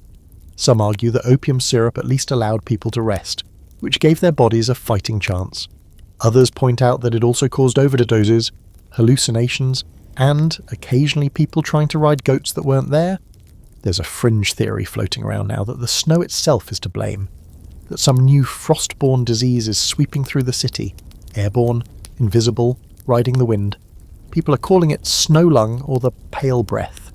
No one agrees on symptoms, but everyone agrees it feels worse when the snow is thickest. That night you lie near the fire with your coat over your face and your feet pressed against a hot brick. You're not sick, not badly, but your body hums with warning signs like a machine straining under too much use. You clutch the tin of lozenges in your pocket like a lucky charm. Around you, people breathe in unison. Some snore, some wheeze, a few cough in ragged intervals, but they're alive. And in this city, right now, that's the most you can ask for. You close your eyes and whisper a little wish. Not to be cured, not to be rescued, not even for warmth, just for tomorrow. One more. Morning doesn't arrive with birdsong or sunlight. It arrives with the thud of boots and a shouted name in the alley. "Elsie, you still alive in there?" It's not a friendly call. It's the kind of tone that says, you owe me something, and if you don't answer, someone's going to come knocking with more than just their fist. Elsie sighs, pushes the blanket off her knees, and lumbers up from her spot near the coals. She's been up half the night tending to the boy with the cough, that cough that sounds less human now and more like someone trying to wring water out of a rug through their chest. He's still breathing, barely. You can hear from here. Every inhale's a coin toss. Elsie opens the alley gate and a rush of cold pours in. The man on the other side is wrapped in a heavy overcoat. One of those military-issue types with the brass buttons dulled by soot. His beard is caked in ice, his nose is red, but his expression says business. "You said you'd take a shift this week," he says. "We need hands." Elsie doesn't argue. "I know, I'm coming." The man looks past her at the rest of you, his eyes scanning the courtyard like he's taking inventory. "Anyone else?" he calls out. "We're short. 10 workers down, 5 froze, 2 went home, 3 never showed." You blink. You hadn't realised it had gotten that bad. "What kind of work?" you ask, already knowing you're going to regret the answer. "Factory, textile mill on Lower Thames, still got a coal boiler, still got heat." He says it like a bribe, and honestly, it kind of is. You exchange looks with the others. The factory isn't close. It's a long, miserable walk through snowdrifts, over black ice, past collapsed buildings and streets that smell like burnt leather and despair. But heat is heat, and if they're offering it in exchange for labour, it might be the best deal left in the city. You agree to go. Because of course you do. The man grunts, jerks his head. "Bring gloves. And if you don't have gloves, bring pain tolerance." It takes almost an hour to reach the factory. The city looks worse than yesterday. More roofs caved in, more buildings abandoned. Someone's boarded up an entire pub and painted the word "closed forever" across the door in dripping white paint. That feels unnecessarily final. You pass a man dragging a sled piled high with splintered furniture legs. His beard is frozen in clumps. He doesn't speak, just trudges past like a ghost with errands. The textile mill looms ahead, an enormous brick rectangle with tall, smoke-belching chimneys, one of the few plumes of dark against the grey sky. Inside, it's chaos. Warm chaos, but chaos nonetheless. The heat hits you immediately, and for a moment you think your skin might melt off. But then your joints start to loosen, and your fingers regain their usual twitchy character. A whistle shrieks overhead, and someone barks orders like this is still a functioning economy. You're handed a scarf to tie over your face and pointed toward a pile of fabric bolts. The work is simple: sort, fold, stack, repeat. But the pace is brutal, the air thick with lint, and the sound of machinery is deafening. Everything echoes, metal on metal, wheels turning, chains rattling, voices swallowed in the roar. The heat, though, it's real. Not just warmth, but the kind that seeps in and reminds your body what life used to feel like. You flex your hands and they don't crack. You stretch your shoulders and they creak, but they move. You could cry from the sheer luxury of it. But it doesn't last. 2 hours in, you're sweating under your legs. Your scarf is damp, your breath feels thick. The heat is turning stale, oppressive, like breathing through a sock. The foreman walks by, scowling. "No slowing down," he growls. "We're behind quota." Quota. You didn't even know there was a quota. You glance at Elsie across the room. She's elbow deep in a basket of yarn, her face flushed, her fingers moving with grim determination. This isn't about wages anymore. It's about staying warm for 1 more hour. The factory is heat for labour, a transaction. You move your arms, you earn warmth. You stop, you get kicked out into the snow. You're not sure who's winning that trade. By midday, someone collapses. A girl, no older than 15, drops beside the sorting table. No one stems. The foreman waves her off like if she's spilled a drink. 2 workers drag her to the side and prop her near a vent. You keep folding. Later, someone hands you a cup of something steaming. Tea, sort of. It tastes like lint water and old sugar, but it's hot and your hands curl around it greedily. You down it in 2 gulps and go back to work. The foreman finally gives you 15 minutes to breathe, and you step outside into the frigid air like a prisoner gulping first freedom. Your skin prickles as the cold sinks in again, but your core stays warm, for now. Elsie joins you on a crate beside a broken cart, wiping sweat from her forehead with her sleeve. They say the East End gas lines are gone for good, she mutters. Too many ruptures, not worth the repair. You nod. You'd guessed as much. West End's hoarding what's left, she adds. Private homes, big estates, gas companies still delivering to the rich. Everyone else can burn their beds. You look down at your boots, at the cracks in the soles, at the way snow has already begun to crust along the laces. We're not getting gas back. Elsie doesn't answer. She doesn't have to. You return to the factory for another round, and the work starts to feel mechanical. Fold, stack, lift, repeat. Your arms ache, your knees complain. But the fire in the belly of the building keeps your body functional. And that's the trick. In here, you can work. Outside, you can only endure. When the shift ends, you're given a crust of bread and half a turnip. No pay, just food and the promise you can come back tomorrow. You take it. Because what else are you going to do? You trudge home in the gathering dark, scarf frozen stiff, fingers cramping. By the time you reach the courtyard, the air is bitter again, and you're coughing just once, but it rattles deep. The boy's still sick. The fire is low, but your body is warm, and your stomach has something in it. And for now, that's survival. You don't make it to the courtyard before someone grabs your coat sleeve. You spin, already half ready to swing. But it's not a threat, it's a child, maybe 7, no shoes. Just rags wrapped around their feet and a soot-covered face poking out from under a flat cap that's definitely been stolen from someone older and less successful. You got anything warm? The kid asks, bold as brass. Or something to burn? You shake your head, but that's not really true. Your pockets still hold a sliver of wax paper from your factory bread, a torn glove lining and 1 match left in Miss Lillian's little tin. Not enough to help anyone. Not enough to help yourself. The kid keeps walking beside you anyway, their eyes scanning the street like they're casing every object for flammability. Name's Tom, they announce. Not short for Thomas, just Tom. You? You give your name, and they nod like you've been hired into some invisible street gang. You look like you ain't from around here with us, they add. Bit too clean, bit too upright. You're about to argue, but then you catch your reflection in a frosted window. You do look upright. Not cleaner exactly. Your coat's a disaster and your face has 3 separate streaks of mystery grime. But you're still carrying yourself like someone from the upper half of the socio-economic ladder. Bad idea. You got anywhere warm to go? Tom asks. You nod toward the courtyard. Been staying there. Tom shakes their head. No good. Too many sick now. I hear the old wash house is better. You hesitate. It open? Only the roof's collapsed a little, Tom says brightly. Come on. You follow. What else can you do? Tom leads you through back streets and alleys that look less like places people live and more like where furniture goes to die. You pass a pile of firewood being guarded by a dog so mangy you can see its thoughts. A family huddles in the doorway of a shuttered pub, using a broken door as a windbreak. It's bleak, but oddly industrious. People are adapting, sort of. Eventually you arrive at the wash house, or what's left of it. The place once served as a public laundry, a marvel of municipal progress with big iron tubs and communal drying lines. Now it's a skeleton. One wall is gone, and the roof sags like it's given up, but inside it's surprisingly bustling. A dozen or so kids, barefoot, smoke-streaked and too thin for winter, are working the place like it's a military camp. Fires are lit in old basins, burning everything from crate wood to, no joke, someone's bookshelf. A pile of blankets is stacked in the corner, and one older girl is in charge of handing them out based on what you can offer in trade. Tom strides in like royalty. Got a new one, they announce. Says they work the factory line.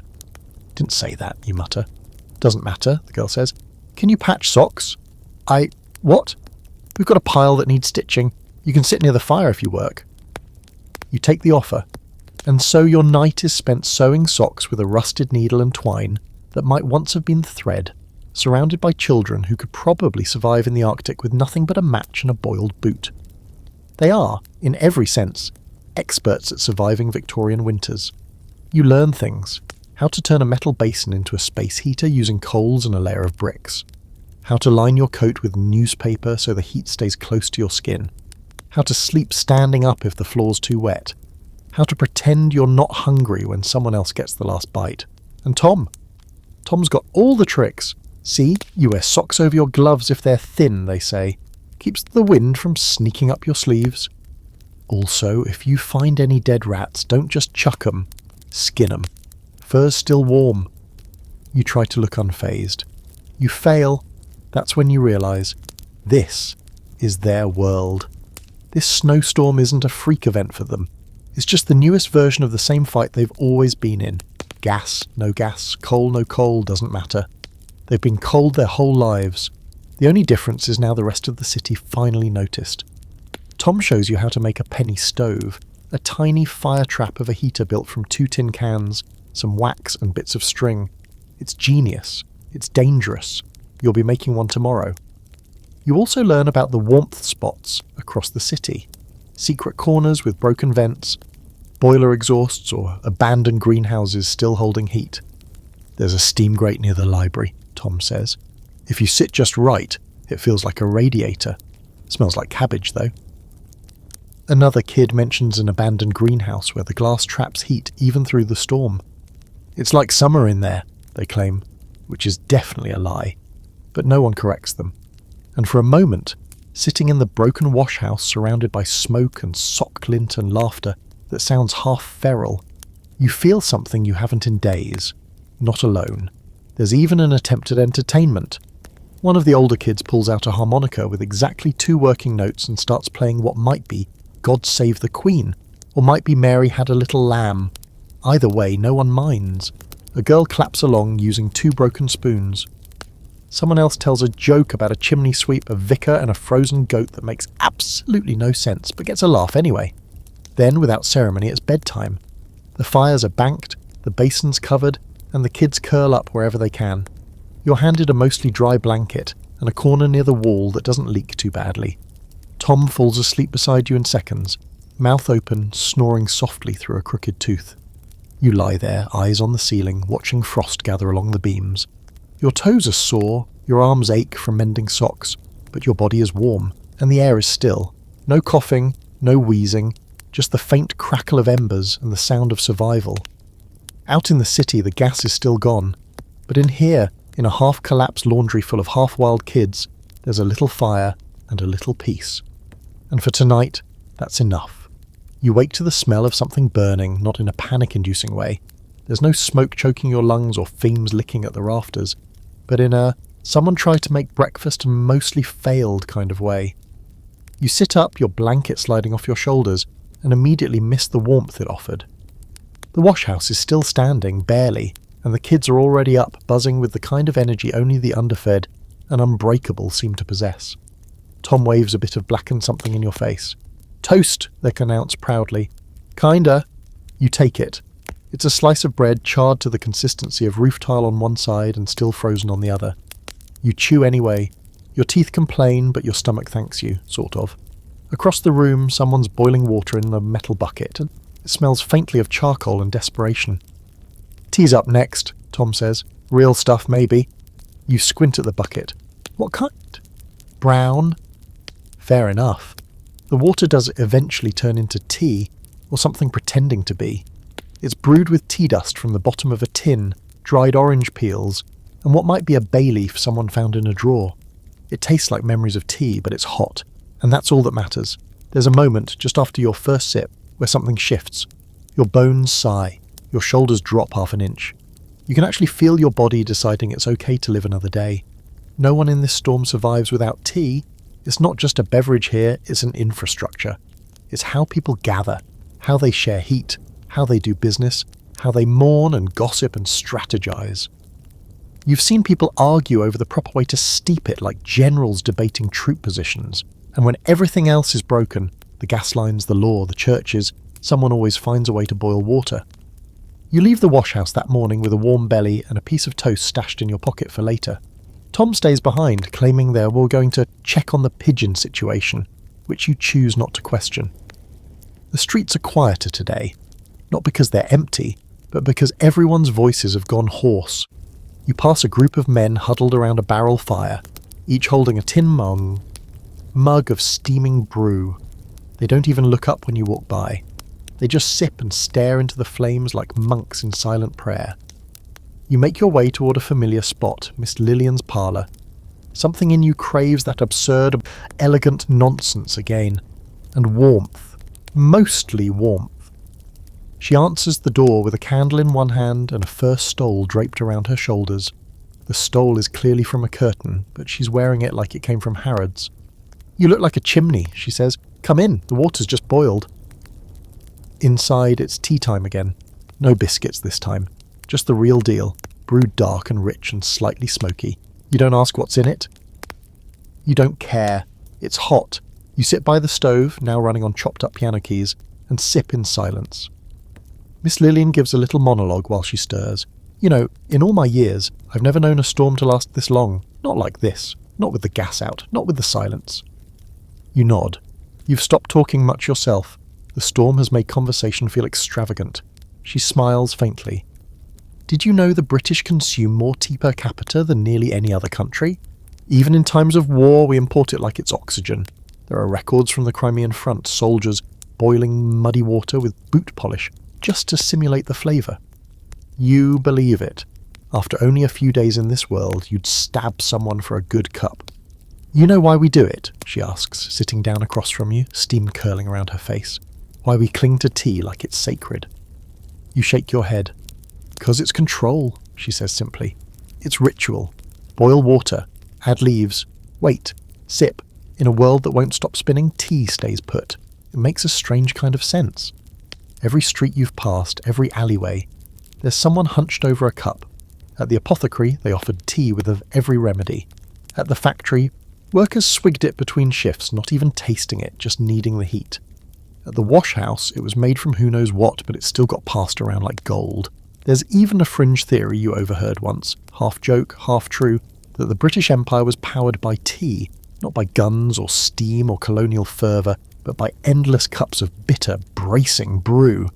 It kept people moving, kept them civil, kept them awake. You finish your cup and thank Miss Lillian. She insists you take a small pouch of dried leaves with you, an ancient blend from the back of her pantry. "Might taste like old socks," she says, "but it'll still brew." You walk back through the streets with it in your pocket, the soft rustle of the paper like a secret weapon. You spot someone crying in a doorway, an older woman alone clutching a photo in her lap. You kneel beside her, hand her the pouch without a word and move on. She doesn't stop you, just clutches it like a prayer. Back at the wash house, Tom's back and grinning. "Pigeon situation resolved," they say cryptically. "Also, guess what I got?" They pull out a dented metal teapot, clearly scavenged from somewhere. Found it in the rubble of the old bakery. Bit crusty, but it holds water. It's beautiful. It's ugly. It's perfect. You boil a pot over the basin fire that night, brewing your first solo batch. It smells like burnt grass and disappointment. But it's hot. Everyone gets a cup, even the quiet kid in the corner with the cough. And for a moment, in the middle of a storm that won't end, in a wash house full of orphans and misfits and survivors, you're a tea master, a very cold one. But still, the teapot survives the night. That alone feels like a miracle. No one knocks it over, no one melts it, no one tries to trade it for a rat fur muffler or a slab of beef tallow. By morning it's still there, resting proudly on the metal basin like a crown on a smoke-stained throne. And when Tom sees it, they salute. "We protect the kettle," they say solemnly, as if it's a holy relic. You don't argue. You've all seen what this snow can do. Overnight the storm shifted again. You can hear it in the creaks of the buildings and the sudden alarming groans coming from rooftops. The snow's no longer fluffy. It's become wet and heavy, the kind that clings to eaves and presses on beams. The wash house holds, but it sags in one corner now. A line of cracks snakes up one wall like frostbite on brick. You don't mention it. Everyone sees it. No one wants to talk about it. Breakfast is thin, a shared piece of stale bread, rubbed with something vaguely resembling goose fat. Someone swears it came from an actual goose. Someone else suggests it's probably candle drippings. You eat it anyway. Energy is energy. You spend the morning repairing blankets with Tom, who's taken to calling you Professor Patch, and who has absolutely zero stitching ability but an uncanny knack for inventing names for things that already have perfectly fine names. That's not thread, you say, watching them try to sew with wire. Is now, they reply. Then around midday a sound rumbles through the city like a distant warning. A deep muffled crack followed by shouting. You rush to the alley. Everyone's out in the street already, necks craned, staring at the skyline. It's not smoke this time, it's snow. A whole rooftop just collapsed. You can see it from here, the structure 3 buildings down, a long, narrow tenement with a chimney stack that's now lying sideways in a pile of ice and rubble. It looks like someone dropped a sledgehammer from the sky. People are running, shouting, digging. You don't wait for orders, you just go. The building is caved in at the centre, and the front wall is buckled outward like it's trying to flee the scene. Plaster dust coats everything. Broken glass glitters in the snow. The air smells like lime and fear. You join a group clawing at the debris. No one speaks. It's too loud for words, just grunts, strained, breathed and thinning, the crunch of wood being forced apart. Someone finds a hand, not moving. They cover it and keep digging. You scrape your fingers raw trying to lift part of a beam. Your arms burn, your lungs seize. You're sweating under your coat even as the wind stings your neck. Eventually someone uncovers a man who's alive, barely. His legs are pinned and his lips are blue, but his eyes open. He whispers one word, children. Everyone freezes, then doubles their pace. It takes 2 hours to find them, 3 children, all huddled in a corner under what used to be a kitchen table. The table probably saved their lives. They're half-conscious, shivering, their faces smeared with soot and something sticky you hope is soup. They're passed up hand to hand through the ruins.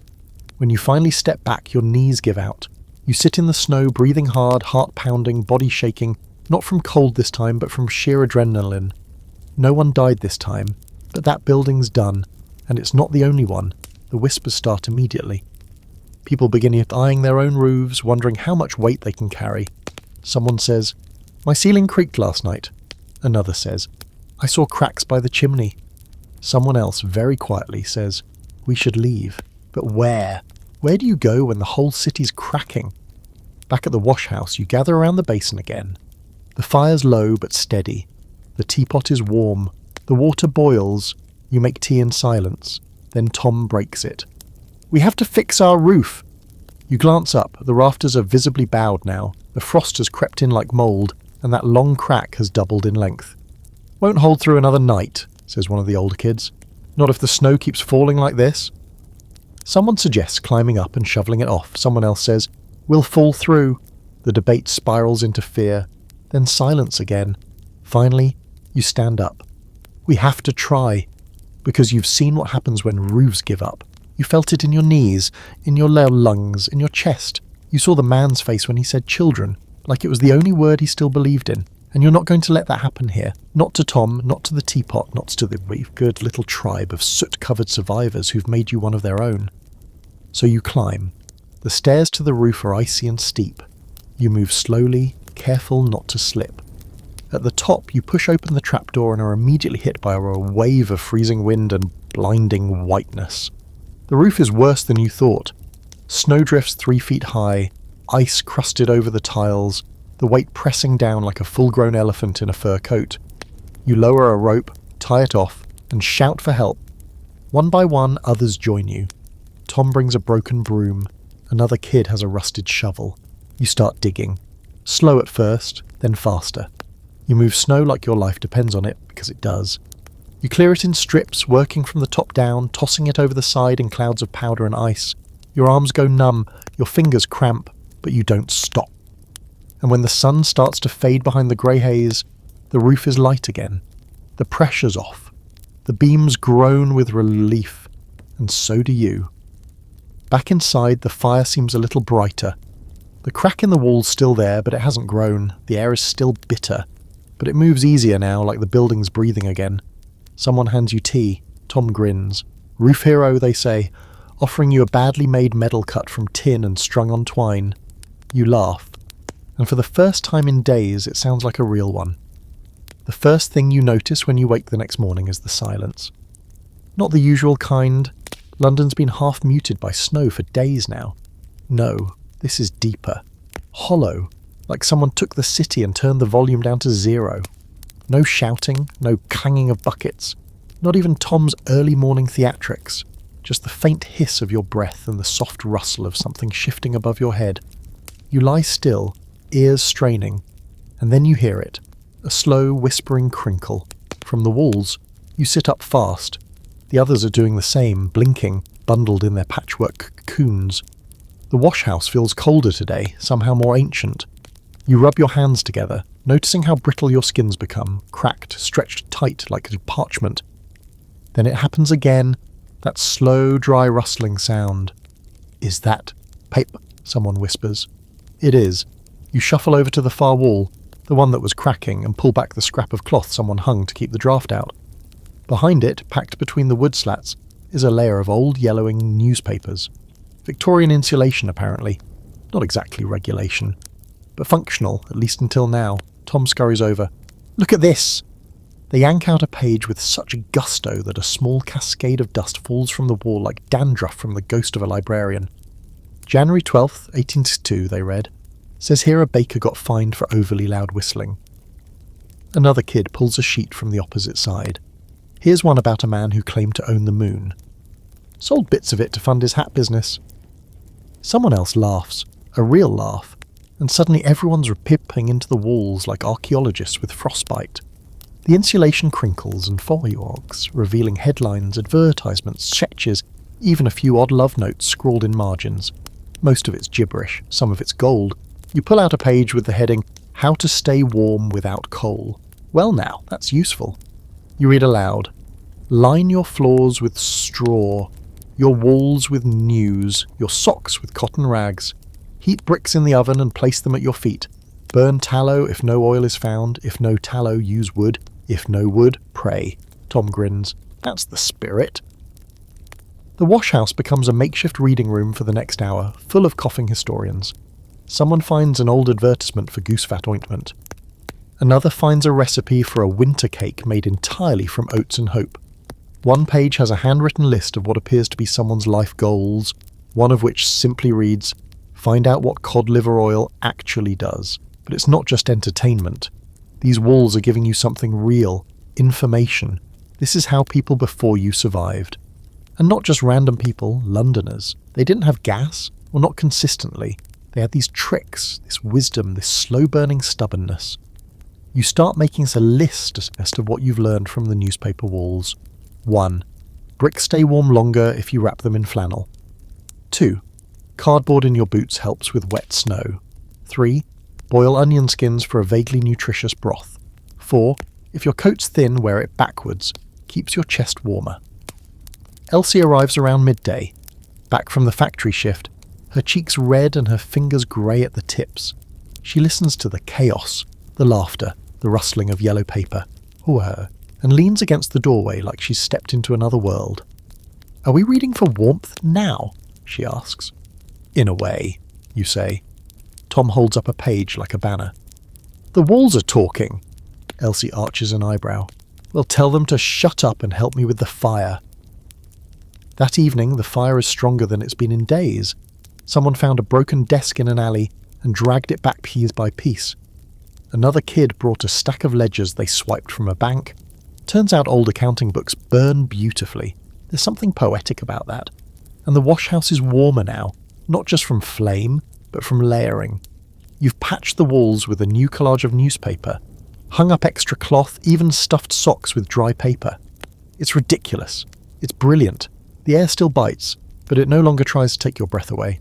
Tom makes a game out of insulation hunting, running into abandoned buildings to rip newsprint from walls like some kind of cold-weather raccoon. They return once with a full roll of faded wallpaper, triumphant. "It's got flowers," they say, as if the aesthetics are what matter most. But honestly, it helps. When the walls are covered in print and florals and ancient headlines, the place feels less like a ruin and more like a home. A strange patchwork paper-shelled home. As the night deepens, someone starts reading aloud again. This time a serialized mystery story about a missing glove and a deceitful carriage driver. It's absurd. Half the plot makes no sense. And the characters all have names like Marmaduke or Tristram, but it passes the time. Later you stare at a headline stuck beside your corner of the wall. Experts predict war will be over by summer. You wonder if they were right. Probably not. You lie back against the pile of rags, the heat of the fire stretching out toward your feet like a lazy cat. The walls rustle occasionally as the wind shifts outside. The storm hasn't stopped. It hasn't even weakened. But the building feels stronger now, held together by paste paper and sheer communal will. Somewhere deep in the city you hear the distant rumble of another collapse. It's faint, not near, but enough to remind you that safety is still fragile. The warmth you've gathered tonight may not last through tomorrow, but the knowledge will. You drift off reading a scrap of a weather column from 1875. It claims that winter too shall pass. You hope that guy wasn't lying. It happens just before dawn, not with drama, not with shouting, but with the quiet horror of necessity. You wake with a full bladder and nowhere to go. You stare at the ceiling for a moment, mentally negotiating with your body. Maybe you can fall back asleep. Maybe you can ignore it. Maybe the problem will solve itself. It does not. You sit up slowly, wrapped in your stiff layers, the cold biting at your cheeks and the tip of your nose. The fire in the basin has died down to a faint red glow, and the rest of the washhouse is still. Everyone's bundled into their corners like silent breathing laundry piles. Someone nearby mumbles in their sleep. Another coughs just once, and then silence again. You glance toward the doorway and do the math. There's no chance of reaching a proper privy in this weather. The public latrine down the alley is probably frozen shut. You remember the cracked chamber pot someone broke yesterday. There's a backup somewhere, maybe the old laundry bucket. But someone was using that for foot soaking, and it's full of charcoal water now, which leaves you with the question no one ever talks about during Victorian snowstorms, even in historical novels. What exactly do people do when it's too cold to go outside and their dignity has frostbite? The answer, apparently, is negotiate with the chamber pot.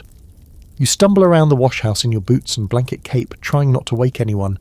Your breath fogs in the air like you're exhaling secrets. Eventually, in the far corner near the leaning wall, you find the backup, a dented metal bucket with a lid, labelled, somewhat optimistically, night use only. Someone has scrawled a drawing of a moon on it. Cute. You hesitate. The Victorian version of indoor plumbing is not romantic. It's awkward, it's unsanitary, and it absolutely reeks. But it's that or risk freezing your nether regions off in the street. And let's be real, hygiene died 2 weeks ago. Pride died the day you wore socks on your hands. You do what needs to be done, muttering apologies to the bucket, and then seal the lid with a look that says we will never speak of this again. Unfortunately, you're not the only one in this boat. As people stir awake, the washhouse becomes a slow-moving ballet of people politely pretending they don't notice what the others are doing. The bucket queue starts. Tom, bless them, turns it into a system. 5 minutes per person, they declare. Unless you're ill, then you get 7. Unless it's that kind of illness, then use the alley and bring back snow for the love of God. Elsie returns from her factory shift right in the middle of this delicate social ballet and mutters, "And to think I used to have a bathroom with a flush handle. We were gods once." Someone else laughs. "The old gods are dead." You all nod. Later that day, the bucket situation becomes a real crisis. The snows block the path to the alley, and no one's brave enough to use the frozen stairwell to the roof. You have 3 buckets now, but one's cracked, and the smell is starting to linger. You try to burn some pine needles to cover the scent. It doesn't help. Miss Lillian shows up for her usual tea visit and immediately wrinkles her nose. "It smells like someone insulted the Queen's chambermaid in here." You offer her a spot near the basin fire. She sits down and pulls a lace handkerchief from her coat, dabs her nose like a lady at a funeral, and announces, "I brought something for the atmosphere." She pulls out a tiny glass vial and uncorks it. Lavender. Real lavender oil. A few drops on the edge of her scarf, and suddenly the washhouse smells less like doom. Everyone scoots closer. She shares a story from her youth about using chamber pots in winter, how her sister once dropped one out the window by accident, and it hit a constable in the hat. You're not sure it's true, but it makes everyone laugh until someone nearly chokes. That evening, you decide to try something radical. A bucket rotation schedule. It's chaos, of course. People forget, take too long, or refuse to write their names on the list. Someone writes Queen Victoria and draws a tiny crown. Tom adds Prime Minister of P. You suspect they're both the same person. You assign 2 kids to snow collection duty, hauling fresh snow inside in baskets so it can melt for hand washing and bucket rinsing. It's tedious, freezing work, but they sing songs while they do it and act like they're a part of some strange noble service. And honestly, it is noble. In this weather, basic sanitation is heroism. You talk to Elsie about finding another chamber pot, maybe stealing one from an abandoned boarding house. She just laughs. Those are worth more than silver right now. Saw one being traded for a sack of coal yesterday. Supply and demand, 1880s style. You try to make improvements. You hang a scrap of blanket around the bucket corner for privacy. Someone adds a little drawing of a smiley face and a sign that reads, "Do your business like a gentleman." The next morning, someone leaves a fresh sprig of dried mint by the bucket. A small offering, a thank you, or a protest, possibly all three. And through all this, no one complains, not really. Because complaining means hope, means you expect better. But now, this is just part of survival. The cold stripped away politeness, but it left behind community. You're all in this together, sweating over fires, patching walls with newspapers, trading mint leaves for 20 seconds of privacy. The wash house becomes its own strange society. You have rules, rotations, a sense of shared burden. No one's proud of the bucket system, but no one shames it either. It's necessity. It's the ugly little truth no one paints in historical portraits. You fall asleep that night curled up near the basin fire, arms wrapped around your legs, the smell of ash and lavender mixing faintly in the air. The walls rustle with old newsprint, the wind moans against the broken rafters, and someone lets out a soft snore across the room. You've never felt more human. Because it turns out survival isn't glamorous. It's awkward, it's undignified. It's a bucket in a corner, a candle stub, and a system held together with string and sarcasm. And yet somehow it works. You start noticing it around the edges first. Not pain exactly, more like the slow erasure of sensation. It begins in your fingers. They stop tingling. That sounds like a good thing, until you realise you can't feel the cup you're holding. You're gripping it tightly, but it may as well be air. You watch as the tea sloshes slightly with each movement, your fingers curled around it, motionless, disconnected. You set it down carefully, quietly. You don't say anything. Later, it's your toes. You wiggle them inside your boots. Nothing. You stomp your foot trying to jolt them back to life, but there's no spark, no flicker. Just silence down there. You take your boots off by the basin fire and poke your toe through the hole in your sock. Still nothing. Tom notices. "You dead?" they ask casually, squinting at your foot. You force a smile. Getting there. They don't laugh. They've seen this before. You should tell Elsie. You don't. Instead, you wrap your feet in dry cloth to layer on more newspaper and stick them as close to the basin as you can without setting yourself on fire. It helps. Kind of, not really. The numbness fades in and out now. You tell yourself it's fine, that you're adapting. But deep down you know what it is. Hypothermia, not the dramatic drop dead on the pot kind. The slow creeping version. The kind where your body gets so cold it starts cutting off pieces of you to preserve the core. It's strategic, efficient, terrifying. And it's made worse by the fact that no one really talks about it. You hear whispers about people found in alleyways curled up peacefully like they'd just decided to rest. Blankets pulled tight, hands in pockets, gone. No screams, no struggle, just a slow surrender. You begin checking the others. The boy in the corner who hasn't moved much since yesterday, he's still breathing, but his skin is pale and waxy. The girl who stopped eating, she says she's not hungry, but you know that's one of the signs. Cold burns up appetite, then memory, then muscle. You catch yourself staring at your own hands too long. They don't look like yours anymore. The knuckles are cracked, the nails purple. The skin's so dry it flakes when you flex. You feel detached, like your body's a rental you're behind on payments for. You try to joke about it. Anyone else feel like an overcooked turkey left in the snow? No one laughs. That's the thing with hypothermia, it kills your humour first. Miss Lillian arrives later than usual, her face hidden behind a scarf, her movements stiff. She peels off her gloves and immediately pulls them back on again. No gas. Still, she says, her voice brittle. Tried the church on Wellclose Square, pipes frozen. Vicar's letting people into sleep, but it's colder inside than out. She doesn't sit this time, just paces slowly, rubbing her arms. You can see it in her too, the beginning stages, the shaking that's not nerves, the way she stares too long at the fire. Elsie calls a meeting, which sounds more official than it is. It's just everyone huddled near the basin, teeth chattering in rough sync. "We've got to warm up," she says bluntly. fast. Tom raises a hand. How? We build more fires, smaller ones. Keep them burning in shifts. Someone points to the stack of burnable materials. We're running out. Elsie nods. Then we gather more. The wash house splits into teams. You're on the scavenge crew. Your job: find anything that burns and isn't nailed down. Wood, fabric, rope, old boxes. If it catches flame and doesn't explode, you bring it. The streets are quieter than ever. That's the most unsettling part. The snow's not falling anymore, just floating, gentle, constant, a hush over everything. But it's too quiet. No carts, no shouting, no distant bells. You pass a window where someone once burned a chair. Now it's empty, just a rectangle of soot on the floor and a broken leg sticking out of the snow like a splinter. A man stumbles out of a doorway ahead of you, no hat, no coat, just a shirt and trousers. You call out to him, but he doesn't respond. He moves like someone in a trance, walking slow and stiff, eyes wide, mouth slightly open. He turns a corner and disappears. You don't follow. You find a collapsed fence behind an abandoned greengrocer's and pry it apart for wood. The splinters get under your nails, but you barely notice. Your hands are past that now. Numb or aching, there's no in-between anymore. Back at the wash house, you set up a second fire in a metal pail. Someone else builds a third in an old bread tin. Soon the whole room is dotted with flickering light. Smoke curls upward in uneven spirals, gathering at the beams. You open a small hole in the roof to let it out. It's risky. Heat escapes too, but you have no choice.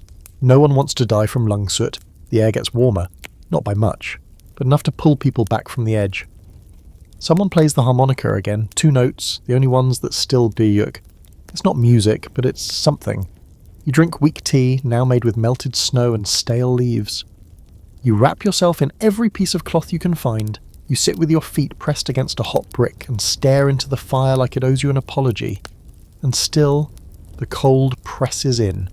You can feel it at night, waiting just beyond the fabric walls. It has patience, it has time, and it doesn't need to rush. You check your fingers every few hours, squeezing them, watching for blood return. It takes longer now. That's not good, but you keep going, because what else is there? You help others check themselves too, pinch skin, test reflexes, share warmth. It's a strange, intimate ritual, people huddling together, not out of affection, but to hold each other inside the fight. The cold wants to divide you, isolate you. You don't let it. You dream strange things, of hot baths, of radiators purring like cats, of sitting by a gas fire and hearing the gentle click as it lights. In the dream you reach for it, but your fingers pass through. You wake with tears frozen on your face. In the morning, Tom taps your shoulder. "Look," they say, pointing to the wall. Someone's written in charcoal right above the hearth. "If you're still warm, you're still here." You nod. It's not much, but it's true. By now, the desperation isn't just visible, it's transactional. Survival has shifted fully into barter mode, and warmth has become the city's black market currency. You feel it before you see it. There's a change in how people look at you on the street now, how long their eyes linger on your boots, your gloves, your scarf. No one sees people anymore. They see items, layers, value. If you're still wearing something dry and mostly intact, you're walking inventory. It's mid-morning when Elsie sends you and Tom to the market square. Not to buy anything, obviously, but to see if anyone's dealing. "Blankets," she says, "coats, candles, anything." Tom grins. "Can I trade insults for mittens?" Elsie doesn't laugh. You set off, boots crunching through the glassy snow crust, your breath puffing in uneven bursts. The sky is dull metal again, smeared with the grey of another storm threatening to roll in. The sun hasn't made a proper appearance in days, just occasional flashes behind clouds like it's checking in to see if you're still miserable. When you reach the market, it's a ghost town, except it isn't. All the official stalls are shut, their awnings collapsed under ice, their wares long gone or looted. But tucked into corners, clustered under makeshift tents and melted canvas, people are doing business, quietly, carefully. Eyes scanning for constables, though it's unlikely any are still patrolling. You've entered the underground layer of the Snowstorm, the black market of warm things. It's not just the usual dodgy characters either. There are mothers with children clinging to their skirts, elderly men wrapped in rugs, former shopkeepers who now huddle behind wooden crates, trying to swap cracked candles for wool scraps. You see one man carefully inspecting a pair of used boots, tapping the soles like he knows exactly how many miles they have left. Tom taps your arm and points to a woman near the edge of the square, sitting behind a tiny table covered in blankets. Not just any blankets either, real ones. Heavy, layered, patch-stitched wool, the kind that probably came from a hotel or some mansion's guest bedroom. You approach slowly.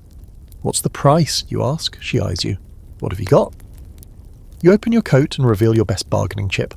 The mint tin with 2 remaining tea leaves, your last half lozenge from the apothecary, and the bit of lavender oil Miss Lillian slipped into your hand when she wasn't looking. Her gift, now potential trade bait. The woman stares. "All that for 1 blanket?" You nod. "And 1 match." She lifts an eyebrow, then shrugs. "Done." You pass the items, and she hands over a rolled blanket bound with twine. You hold it in your hands, stunned by its weight. It's warmer than most people's entire wardrobe right now. Tom, meanwhile, is haggling over a scarf that smells like fireplace smoke and cinnamon. "He wants 3 buttons," they whisper. "I've only got 2 and a nail." "Give him your hat," you say. Tom clutches their flat cap like it's a crown. "How dare you?" The scarf guy eventually settles for 2 buttons, a nail and a riddle. You walk away with 1 blanket and a scarf that may or may not be cursed, but you don't care. It's worth it. Then you notice something odd. A man at the far end of the square standing behind a small fire in a metal dish. He's not selling anything, just standing, watching. People approach, whisper, hand over coins or scraps of food, and he gives them a few minutes by the fire. "That's it. 3 minutes. Just enough time to warm your hands," Tom mutters, "charging people to stand near heat. That's bleak, innit?" You agree, but you're also jealous. You headed back to the wash house. Blanket folded under your arm like stolen treasure. When you arrive, you're greeted like a returning hero. The others gather around, eyes wide. No one touches it at first, as if afraid it might vanish. Elsie inspects the stitching. "Real wool?" she says, running her fingers along the edge. "This'll go far." You cut it into 3 strips, 1 for wrapping around shoulders, 1 for patching into badinrink, 1 for the kid in the corner whose skin has turned the colour of parchment. The rest of the day turns into a full-blown barter festival. People dig through their bundles for tradable things, buttons, coins, dried herbs, bits of preserved lemon peel, feathers for stuffing, bits of soap. 1 kid brings out a single sugar cube, just 1. They stare at it like it's a crown jewel. Miss Lillian arrives with 2 candle stubs and a belt buckle. "Got this from a violinist who lost his violin," she explains. "He didn't want to carry the guilt anymore." Tom manages to trade a broken comb for a length of ribbon. "Gonna wear it like a medal," they say, and do exactly that. You start keeping a ledger, not for money, but for trade fairness. It becomes a washhouse economy. 1 button equals 1 hot stone. 2 stones equal 10 minutes in the warmest corner. A half biscuit can get you a candle stub, but only if it's not mouldy. Elsie watches all this with an amused but tired smile. "We've turned into rats in a very polite cage." You nod, but you also hand her the last piece of preserved lemon, traded earlier for a half sock and some twine. She eats it slowly, eyes closed like it's some royal delicacy. That night the fires burn a little longer, not because you have more fuel, but because you all agreed, together, to pull what you had. Shared heat, shared stories, shared scraps. Tom even trades 2 verses of a made-up song for an extra corner near the brick pile. You fall asleep under a patchwork of cloth and warmth, your feet pressed against a wrapped bottle of warm water, traded for a poem about horses you don't remember writing. In this cold, this broken world, currency is fluid. It's not about value, it's about need, about trust, about knowing what a warm scarf or half a candle means to someone who hasn't felt their toes in 2 days. You close your eyes, and someone whispers the new washhouse motto, "No one freezes alone." You believe it, because tonight you are not alone, and that makes all the difference. You're woken by the sound of tearing, not a scream, not a crash, just the slow, unmistakable sound of fabric giving up. It takes a moment to orient yourself, to remember you're not in a proper bed, not wrapped in anything plush, not safe. You're on the floor of a half-collapsed Victorian washhouse, surrounded by a pile of rag-stitched humanity, and something's gone wrong. You sit up fast. The fire's out. The room is darker than usual, colder. The heat has fled like a guilty secret. You hear another sound, soft scraping, then another tear, then a crack. Tom is already awake, eyes wide, whispering, "It's the roof." You don't need to be told twice. The snow outside has been relentless for days now, and whatever miracle kept your makeshift shelter standing is rapidly disintegrating. The roof groans again, an awful stretching moan, like the bones of an ancient creature too old to carry its own weight. You scramble to your feet and start shaking the others awake. Out! Now! Elsie bolts upright halfway to a shout, already grabbing the nearest kids and pulling them toward the exit. Blankets, bricks, coats, grab what you can. The floorboards creak as everyone starts moving, slow from sleep, slower from cold, minds lagging behind their bodies. A chunk of plaster drops from the ceiling and smashes onto the floor, sending up a plume of dust and snow that blinds you for a second. Someone coughs, someone cries, and then the wall gives way. Not all of it, just a corner, but it's enough. Wind barrels in, howling like a banshee, snow following it in horizontal gusts. The paper insulation flutters violently, rips free in places. The fire pit collapses under the sudden draft, scattering ash across the room. "Everyone out!" Elsie's voice cuts through the chaos like a blade. "Leave it all, just go!" The exit's narrow, just a side door half blocked by crates and snow. You throw your shoulder into it, wedge it open, and start pushing people through. Tom's behind you, dragging the tiny kid from the corner. Miss Lillian wraps a scarf around the child's face and whispers, "Don't look back." You make it outside just as the roof finally cracks. It doesn't explode or collapse all at once. It just folds.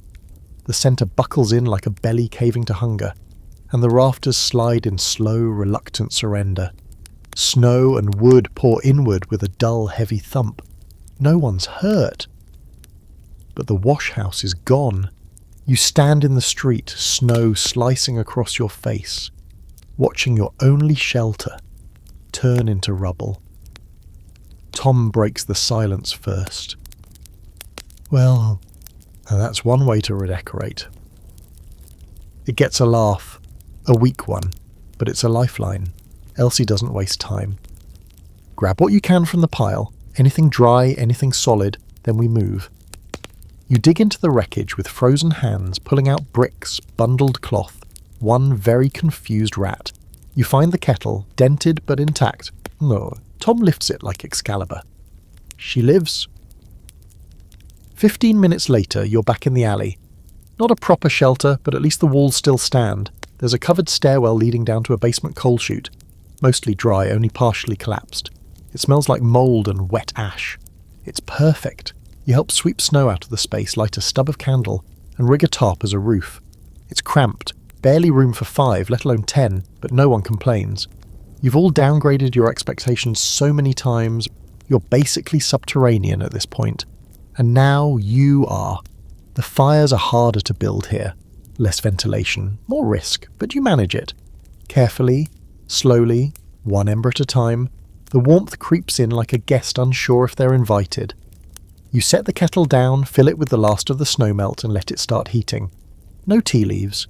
Just hot water. Still counts. By nightfall, the wind has gotten worse. The streets are impassable now, clogged with snowdrifts and collapsed beams. You hear someone in the distance shouting for help, but it's too far and you can't leave. It's a cruel, constant test. Every decision you make leaves someone else in the cold. In the chute, the fire burns low and orange, reflecting off soot-streaked walls. You sit pressed against Tom, who's shivering despite 6 layers and 3 scarves. They mutter, "Should have stolen more blankets." You whisper back, "Should have stolen the whole mansion." You drink your hot water like it's brandy, letting the steam coat your face, pretending you can feel it deep in your bones. Someone passes around the last of the bread, a few stale crusts that taste like chalk, but you chew them slowly, reverently, like they're the finest loaves in London. Elsie wraps a child in the only dry coat left and says, "We'll fix it tomorrow, or the next day, just have to keep building." But you all know it won't be fixed, not properly. The wash house is gone, and the snow's still falling. Later in the dark, Tom whispers, "What's the plan?" You don't answer, because there is no plan. There's just the next hour, the next sip, the next fire, the next patch of warmth you can hold on to. There's talk. Somewhere in the city, of a larger shelter, an old warehouse near the docks, cleared and repurposed. Supposed to have blankets, stoves, even medical supplies. But it's days away on foot. through streets where roofs are falling and nothing's certain. So you hunker down, you wrap your feet in someone else's shirt, you press your back to the wall to steal its residual warmth. You listen to the wind scream above you, and the fire crackle beside you, and the slow, soft breathing of people too stubborn to die. And you think, this is what it means to live in a snow-covered city with no gas, no heat, no plan, just each other. Just this. By now, bread has become a fantasy, a whispered memory, something people talk about like they used to talk about summer. You hear it in voices, the way someone says crust like it's a poem, the way another person closes their eyes when describing butter, even if they haven't seen any since before the first frost. You've eaten things in the past few days that barely qualify as food. You've chewed through biscuit ends so stale they could have doubled as roof tiles. Someone passed around a tin of boiled carrots yesterday, and you swear it might have been orange chalk. But this morning you wake up hungry in a new way. Not just stomach-empty hungry. No, this is deeper. This is system failure hungry. You feel it in your bones, your muscles like ropes, your head thick, your limbs slow to obey. The body begins its quiet rebellion, and that's when you realise the bread is gone. All of it. Elsie confirms it as soon as she's up. We've got 1 turnip and half a jar of what I hope is jam. Unless it's shoe polish. Could be both, Tom offers, sniffing the jar with theatrical suspicion. You sit in the coal chute surrounded by people in layers of rags, the remainders of the fire still glowing faintly, and you realise you've hit the next stage. The warmth war is old news, now comes the hunger war, and just like heat, food is no longer something you find, it's something you fight for. There's talk in the street, always is. You hear about a bakery near Whitechapel still operating, the oven fueled by furniture, the loaves going for the price of your soul or close enough. You hear rumours about a cart spotted heading toward the docks, full of black bread and guarded like royal treasure. Someone even swears they saw a man in a stovepipe hat trading sacks of flour for gold rings and family heirlooms. Sounds dramatic, until it isn't. You and Tom venture out, the air stiff and sharp, your breath freezing mid-sentence. The snow is packed high now, turned grey and lumpy, hiding dangers under its crust. You see a broken boot frozen into the ground like an exhibit, a scarf hanging from a window fluttering like a surrender flag. And the city, your city, once so loud and bursting, is silent as a grave. You turn down Redfield Street and see the line before you hear it. Dozens of people, silent, motionless, like statues. They are queuing outside a brick storefront with boarded windows and a flickering lantern over the door. No sign, no shouting, just a single man in a soot-black coat standing in the doorway with a list and a scowl. Tom whispers, "Is this it?" You nod. Must be. You shuffle into the line. The cold finds your ankles, your ribs, your teeth. It burrows into your skin like it knows you're weak now. Everyone here is quiet, too tired to speak, too hungry to complain. The only sound is the occasional cough or a muttered curse. An hour passes, then another. You watch people be turned away, some argue, some plead. A few are handed a crust and told, "That's it, come back next week." Tom says nothing, just keeps rocking back and forth, trying to keep the blood moving in their toes. You reach for their arm at one point, just to feel another pulse, still there. Finally, it's your turn. The man at the door eyes you like you're already a corpse. "Trade or a charity?" he asks. "Trade," you say, too fast. You hold out your offerings, a scrap of cloth, the last stub of candle, and a rusted metal spoon. He looks unimpressed. "Half loaf," he says, "and not the good kind." You take it. It's warm, barely, dense and rough, the crust hard enough to chip a tooth. But it's bread, actual, honest bread. And for a second, just a moment, you want to cry. Tom stares at it with reverence. "Do we eat it now, or—" "No," you say. "We take it back." The walk home feels longer than the way there. Every step is a risk. Every shadow could be someone waiting to take what you're carrying. You clutch the parcel to your chest like a newborn. Tom guards your back, a stick in one hand, teeth bared at any shape that moves. You pass a woman begging in a doorway. Her fingers are blue, her voice is hoarse. You want to stop, you want to break the bread and give her half. But you don't. You keep walking, and it hurts. Back at the chute, you place the bread on the floor like it's an offering. Everyone gathers around. No one speaks. You tear it into pieces, small, unfair, unequal, there's not enough. There's never enough, but each person gets a bite, even the coughing boy.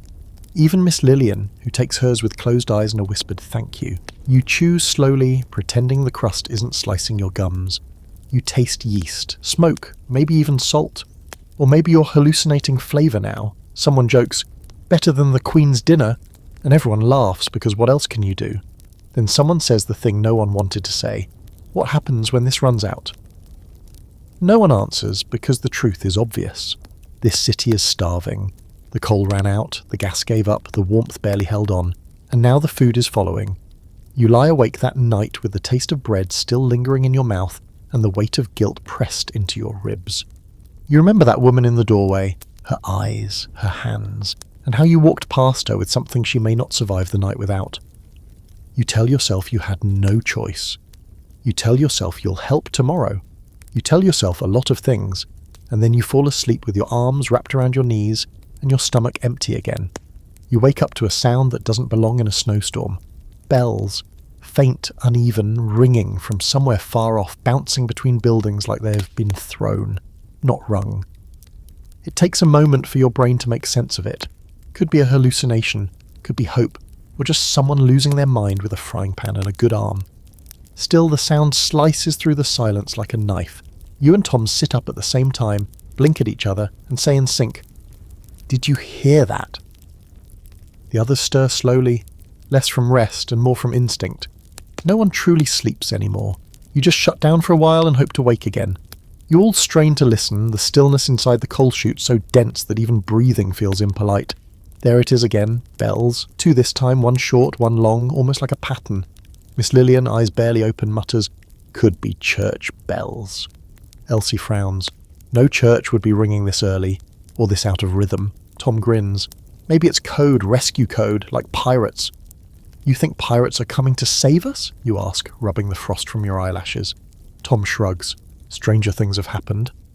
They haven't, actually, but you let them have it. After a quick vote, mostly consisting of blank stares and one nod from the kid with the worst cough, you and Tom are nominated to investigate. Again, because apparently being the least dead qualifies you as leadership material. You bundle up in everything you can find, gloves on feet, scarves on knees, the kettle tied to your back with string for good luck, or maybe just as a personal mascot at this point. Outside, the world is whiter, which should be impossible, but the snow is somehow brighter now, more blinding, like it's trying to erase the city completely.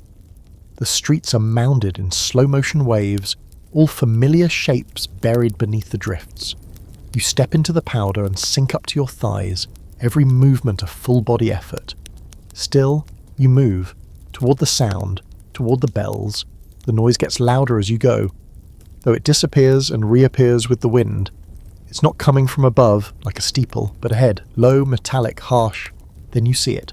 A cart, not a romantic Victorian carriage, not a sleigh pulled by white horses, but a flatbed wooden cart with iron wheels and a single donkey, so wrapped in cloth it looks like a laundry pile with legs. Beside it stands a man bundled in oilskins, ringing two mismatched bells tied to the ends of rope. He's not shouting, not calling out wares, just ringing. And in the cart, food. You blink twice to be sure. But yes, real food. You see loaves, not many but real, sacks of something, maybe oats, maybe flour, and crates, sealed stamped crates. They look official. Government surplus, or military stores, or divine intervention. Tom mutters, "We've found the bread ghost." You step forward cautiously. The man eyes you with suspicion, but not hostility. "One ration per household," he says, before you even open your mouth. His voice is deep, tired, but clear. "That's the rule." "What's the cost?" you arm. He looks you over. Then the kettle on your back. "Trade or voucher?" You frown. "Voucher?" "From the dock shelter. Anyone registered gets one. If not, trade." You don't have a voucher. You don't even know what they look like. But Tom steps forward with a pouch of candle shavings and a single silver button. The man inspects it all like a jeweller appraising diamonds. Then he nods. He hands over a paper-wrapped bundle, one loaf of barley bread still warm at the centre, and a cloth sack with something that might be beans, or gravel. It doesn't matter. It's food. You thank him. Tom salutes. You turn to leave, and that's when he speaks again. "Storm's shifting." You pause. "What?" Temperature's dropping faster, pressure's changing, won't hold another week, maybe less. You squint. How do you know? He taps the side of the cart. Wheels froze on this side coming down St. George's. Didn't do that yesterday. Donkey slipped twice near Shoreditch. Air's too dry. Crunch in the snow's sharper. Means the wind's getting colder, deadlier. It's such a specific diagnosis that you have to believe him. He adds, shelters at the docks are still open, but they're closing the road soon. After that, you're on your own. Tom looks up at you. Are we moving? You look down at the loaf in your hands. Warm, solid, temporary. And you know the answer. Yes, we're moving. Back at the chute you announce it, quietly but firmly. Everyone stares, then slowly. They begin packing. What little there is. Blankets, tins, bricks, the kettle, of course. And even a few coals wrapped in paper to carry fire with you. Miss Lillian groans dramatically. I just got comfortable here. Elsie doesn't flinch. We won't survive another roof collapse. And no one argues. That afternoon you prepare to leave. You tie belongings into bundles with twine and strips of curtain. The younger kids are wrapped in layers until they resemble ambulatory pillows. Tom takes lead, proudly wearing the scarf from the trade market like a captain's sash. Before you go, you turn back once, looking at the chute. The soot-black walls, the patchwork tarp, the faint outline of where the fire once lived. It's not a home, but it kept you alive. That counts. And then you walk. Through the snow, past the burned-out bakery and the collapsed tenement, across a bridge that creaks under your weight, toward the docks. The cold follows, of course, but so does hope, because someone out there is still baking bread, still ringing bells, still believing that life continues even when the city is buried. And as long as the bells keep ringing, so do you. You've been walking for nearly 2 hours, and your thighs feel like lead rods. Every step is a negotiation, between your aching muscles, the icy wind trying to saw through your coat, and the snow that now rises past your knees in places. The city isn't just frozen anymore, it's buried. Street signs have vanished. Whole storefronts are sealed behind snowy barricades, like they were never meant to be entered again. London has become one long white corridor with no ceiling, no clear direction, and no promises. Your group is strung out along the road like a ragtag caravan. Tom leads at the front holding a stick like a walking staff, now affectionately dubbed Sir Pokielot, and occasionally jabbing the snow in front of them to check for hidden drops. You bring up the rear, watching the children for signs of slowing down or stopping altogether. Elsie's in the centre, managing everything with her trademark mix of quiet efficiency and zero patience for drama. Miss Lillian, layered in so many scarves she looks like a wandering fabric shop, shuffles beside you. Is this a death march or a spa retreat? She asks, not entirely sarcastically. Because my paws have never been tighter. You grunt something halfway between a laugh and a sob. In your pack, 2 hard biscuits, a nearly empty flask of melted snow, one charred piece of firewood, kept for sentimental reasons, and the ever-faithful kettle, now dented on one side from the collapse but still functional, though. Like all of you, the journey toward the docks is more than just long, it's surreal. You pass frozen carriages stuck mid-turn, a mannequin in a dress shop window wears a powdered wig of snow and seems to watch you with pity. On a rooftop, someone's drawn a massive sun using coal dust and an old broom, like a desperate prayer to a god who's forgotten their mailing address. Tom finds a path through an alley that's marginally less packed with snow. Shortcut, they announce triumphantly. Or murder tunnel. Could go either way. You follow anyway. The alley leads to what used to be a delivery yard behind a butcher's. Now it's a field of overturned barrels and crates, all encased in ice. In the far corner, an old coal cart is tipped over, and inside, you blink twice to be sure, there's a frozen sack of oats, real oats. You rush forward with Elsie, slipping on the icy ground, nearly falling on your face. The sack is half ripped, the contents slightly wet but salvageable. She stares at it like it's treasure. It's food! It's fuel! We can boil this! You both carry it between you, arms trembling. It's heavier than it looks, or maybe you're just lighter than you used to be. The others cheer weakly when they see it, and Miss Lillian blesses the sack like it's royalty. You keep moving. Another hour passes, then 2, then you see it, the docks, or what's left of them. Once a tangle of trade and cargo, smoke and salt, it's now quiet, eerily so. But people are there, dozens, maybe hundreds, clustered around the skeletal remains of warehouses and shipping offices. Some have built fires in old iron oil drums, Others huddle under makeshift tarps strung from broken masts and signposts. You smell something that makes your mouth water and stomach tighten. Real soup. Thin, sure, but hot and smelled. That's a new sensation. The largest warehouse still standing has a banner strung across the door. Shelter, register at desk.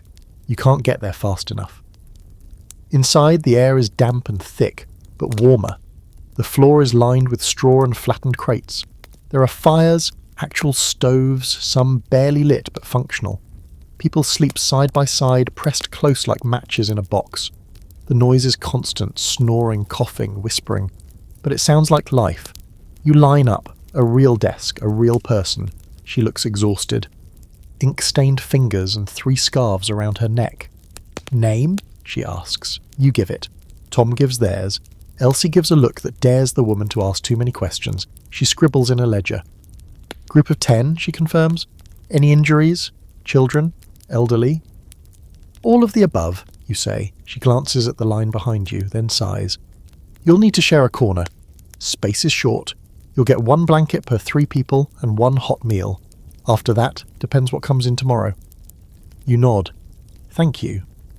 You're given a corner behind a stack of shipping crates, with 2 small wool blankets and a half loaf of hard bread wrapped in wax paper. There's also a tin cup of stew. Not much, maybe lentils, maybe not. You pass it around, sharing spoonfuls in silence. The children eat first, then the rest of you. Tom licks the spoon like it's made of sugar. Later, someone arrives with hot bricks, fresh from a stove. You nestle them beneath the blankets and the heat makes people weep openly.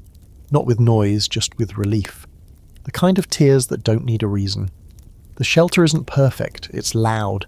It smells like exhaustion and damp straw. The toilets are overused. Someone coughs constantly, and you suspect it's not just a cold, but there's heat, there's soup. There are people who greet you without suspicion in their eyes. That night, as you sit against the wall, legs stretched out, the kettle warming by a shared fire, you look around and feel something that's been missing for days. Not comfort, not safety, but margin.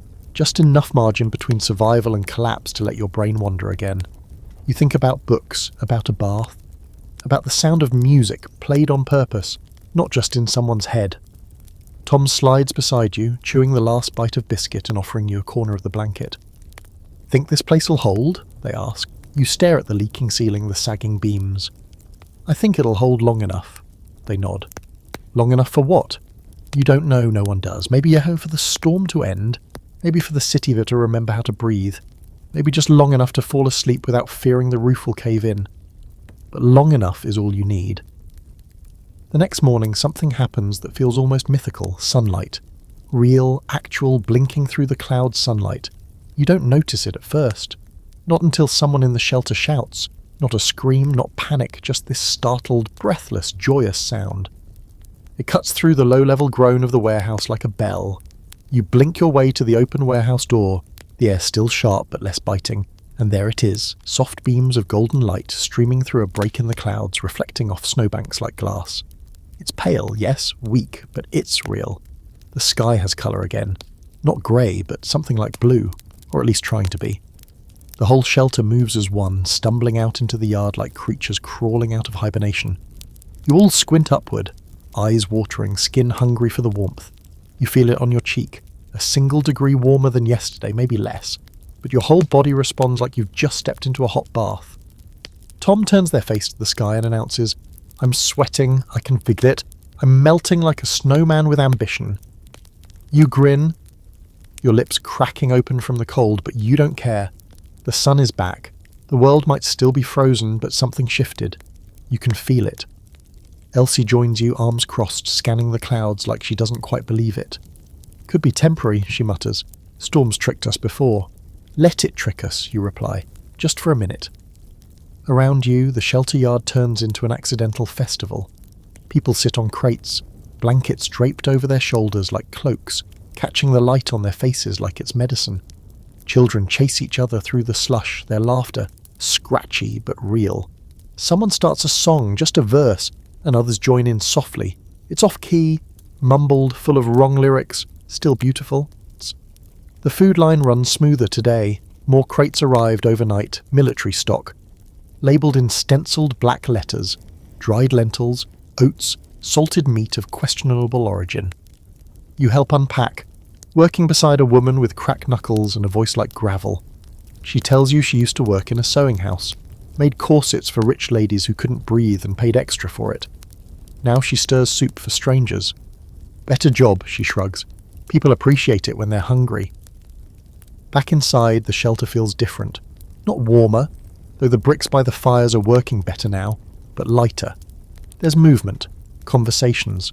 A toddler near the fire says a full sentence and everyone claps like she's just cured frostbite. And then comes the news. A runner from the post station, an actual messenger in uniform, boots covered in road salt, bursts into the warehouse with a stack of notices. He's red-faced and wild-eyed like he's just sprinted through 4 miles of snow, which he probably has. He unrolls a paper and pins it to the central crate wall. People gather, whisper. You push forward with Tom until you can read the ink. Gas service to be restored within 1 week, weather permitting. You stare at the words, just stare. Your mind trips over the sentence like it's a dream written in capital letters. Gas, heat, cooked food, warm water, light. The crowd erupts, not in cheers, but a collective sound of disbelief, a noise like hope, realising it's allowed back in the building. Tom reads it twice, then turns to you. 1 week, you nod, if the weather holds. They clutch the kettle on their hip like a baby. She might live to see the good days. You spend the afternoon helping build more fires. There's an effort now to dry everything, blankets, coats, boots, stringing them over crates and ropes like laundry lines. Someone pours water over their hands just to feel the difference between cold and cold that doesn't bite. Even Miss Lillian cracks a smile. She's found a chair someone dragged in and sits in it like it's a throne. I knew I'd outlive this storm, she says, sipping broth. I'm made of gin and spite. No one doubts her. That night you sit with the group, a tighter ring than usual. No one's as bundled. The fire burns steadily, the brick beneath your feet pleasantly warm, and the air no longer feels like an enemy. Tom starts telling stories. Real ones, made-up ones half remembered from books. The one about the woman who married a baker just to get free bread. The one about the rat who learned to ice skate. The one about the 3 brothers who survived winter by hiding in the walls of Buckingham Palace. True story, Tom insists. They still live there. Under the floorboards, eat crumbs from the royal dinner table. You add your own story, about how you once tried to cook rice using only candle heat and it ended in something closer to glue. Everyone laughs, even the coughing kid wheezes a chuckle. Then comes the quiet, not solemn, not fearful, just peace. The kind that comes when you've been through the worst, and it didn't kill you. You lie down on your blanket, the ceiling above you drips occasionally, melting icicles. A beautiful sound, like a clock ticking towards spring. You whisper into the dark, not to anyone in particular. We're almost there. And someone answers, maybe Elsie, maybe no one at all. Almost is enough.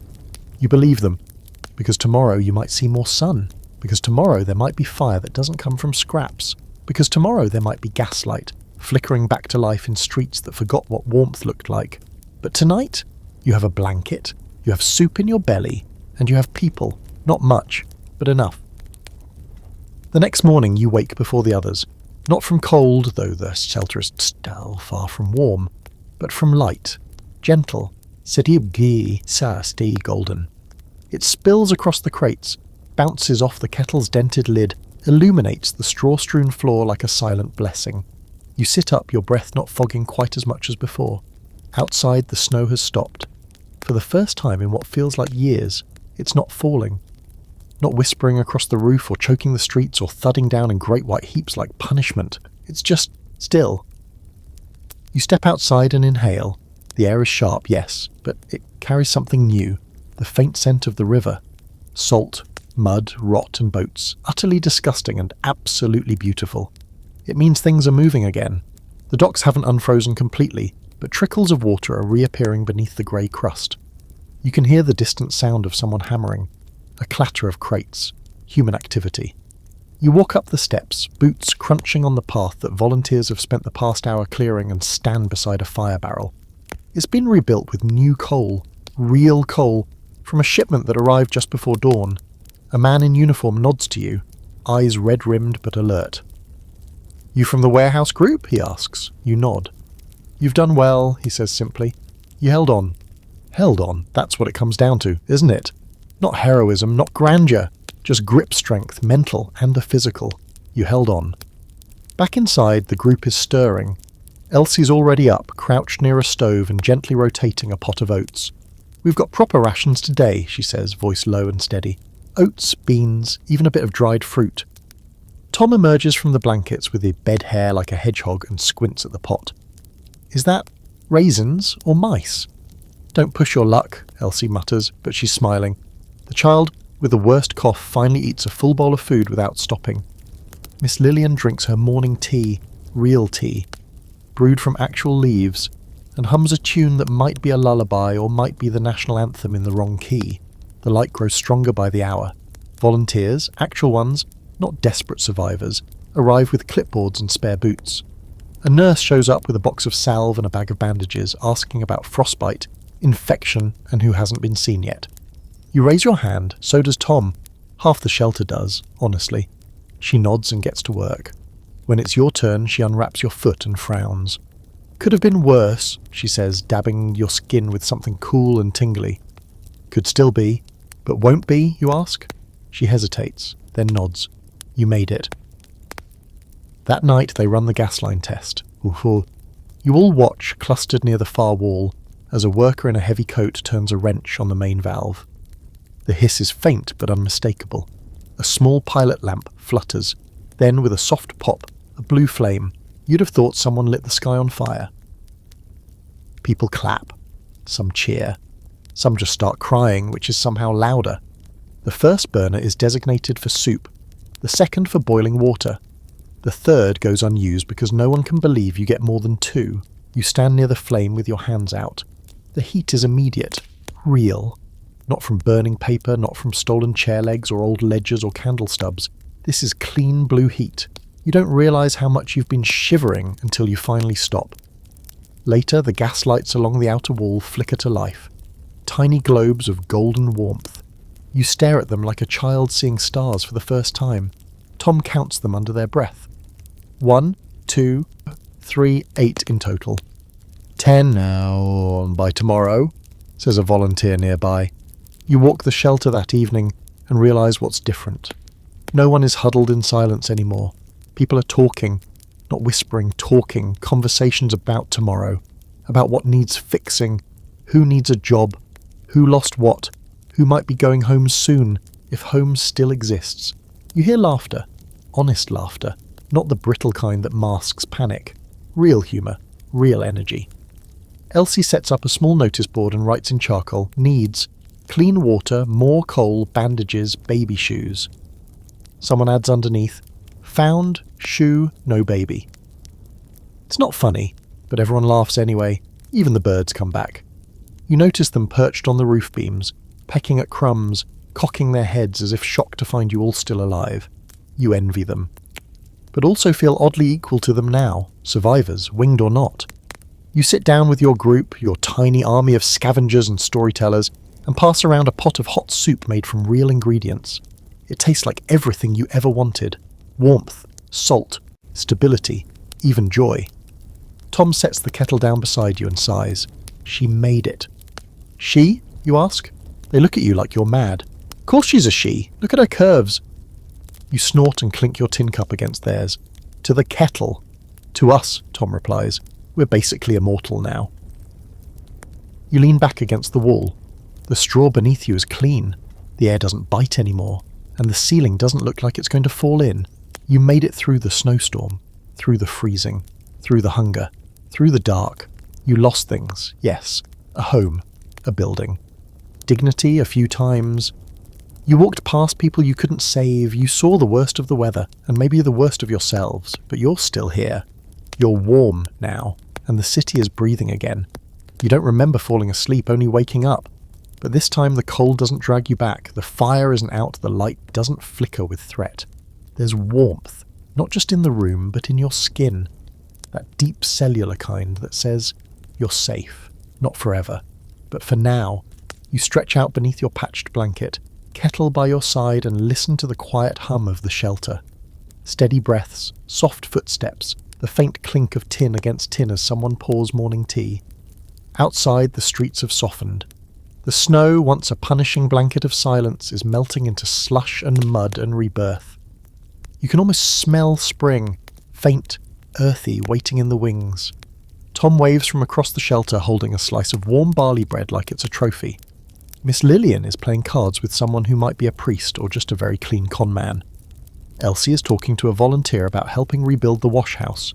There's talk of jobs, of windows, of future. It's wild. And you? You've survived the Victorian snowstorm without gas. Without much of anything, really, just wit, scraps and people. The world didn't make it easy, it never does. But you adapted. You scavenged, traded, burned everything flammable, and when all else failed, you held on tighter than the cold could pry you loose. And now the city is waking with you. So take a breath, a long one, let it fill your chest, and for once not hurt. You've earned the exhale. The soft bed, the moment, you're warm, you're alive, you're not going anywhere.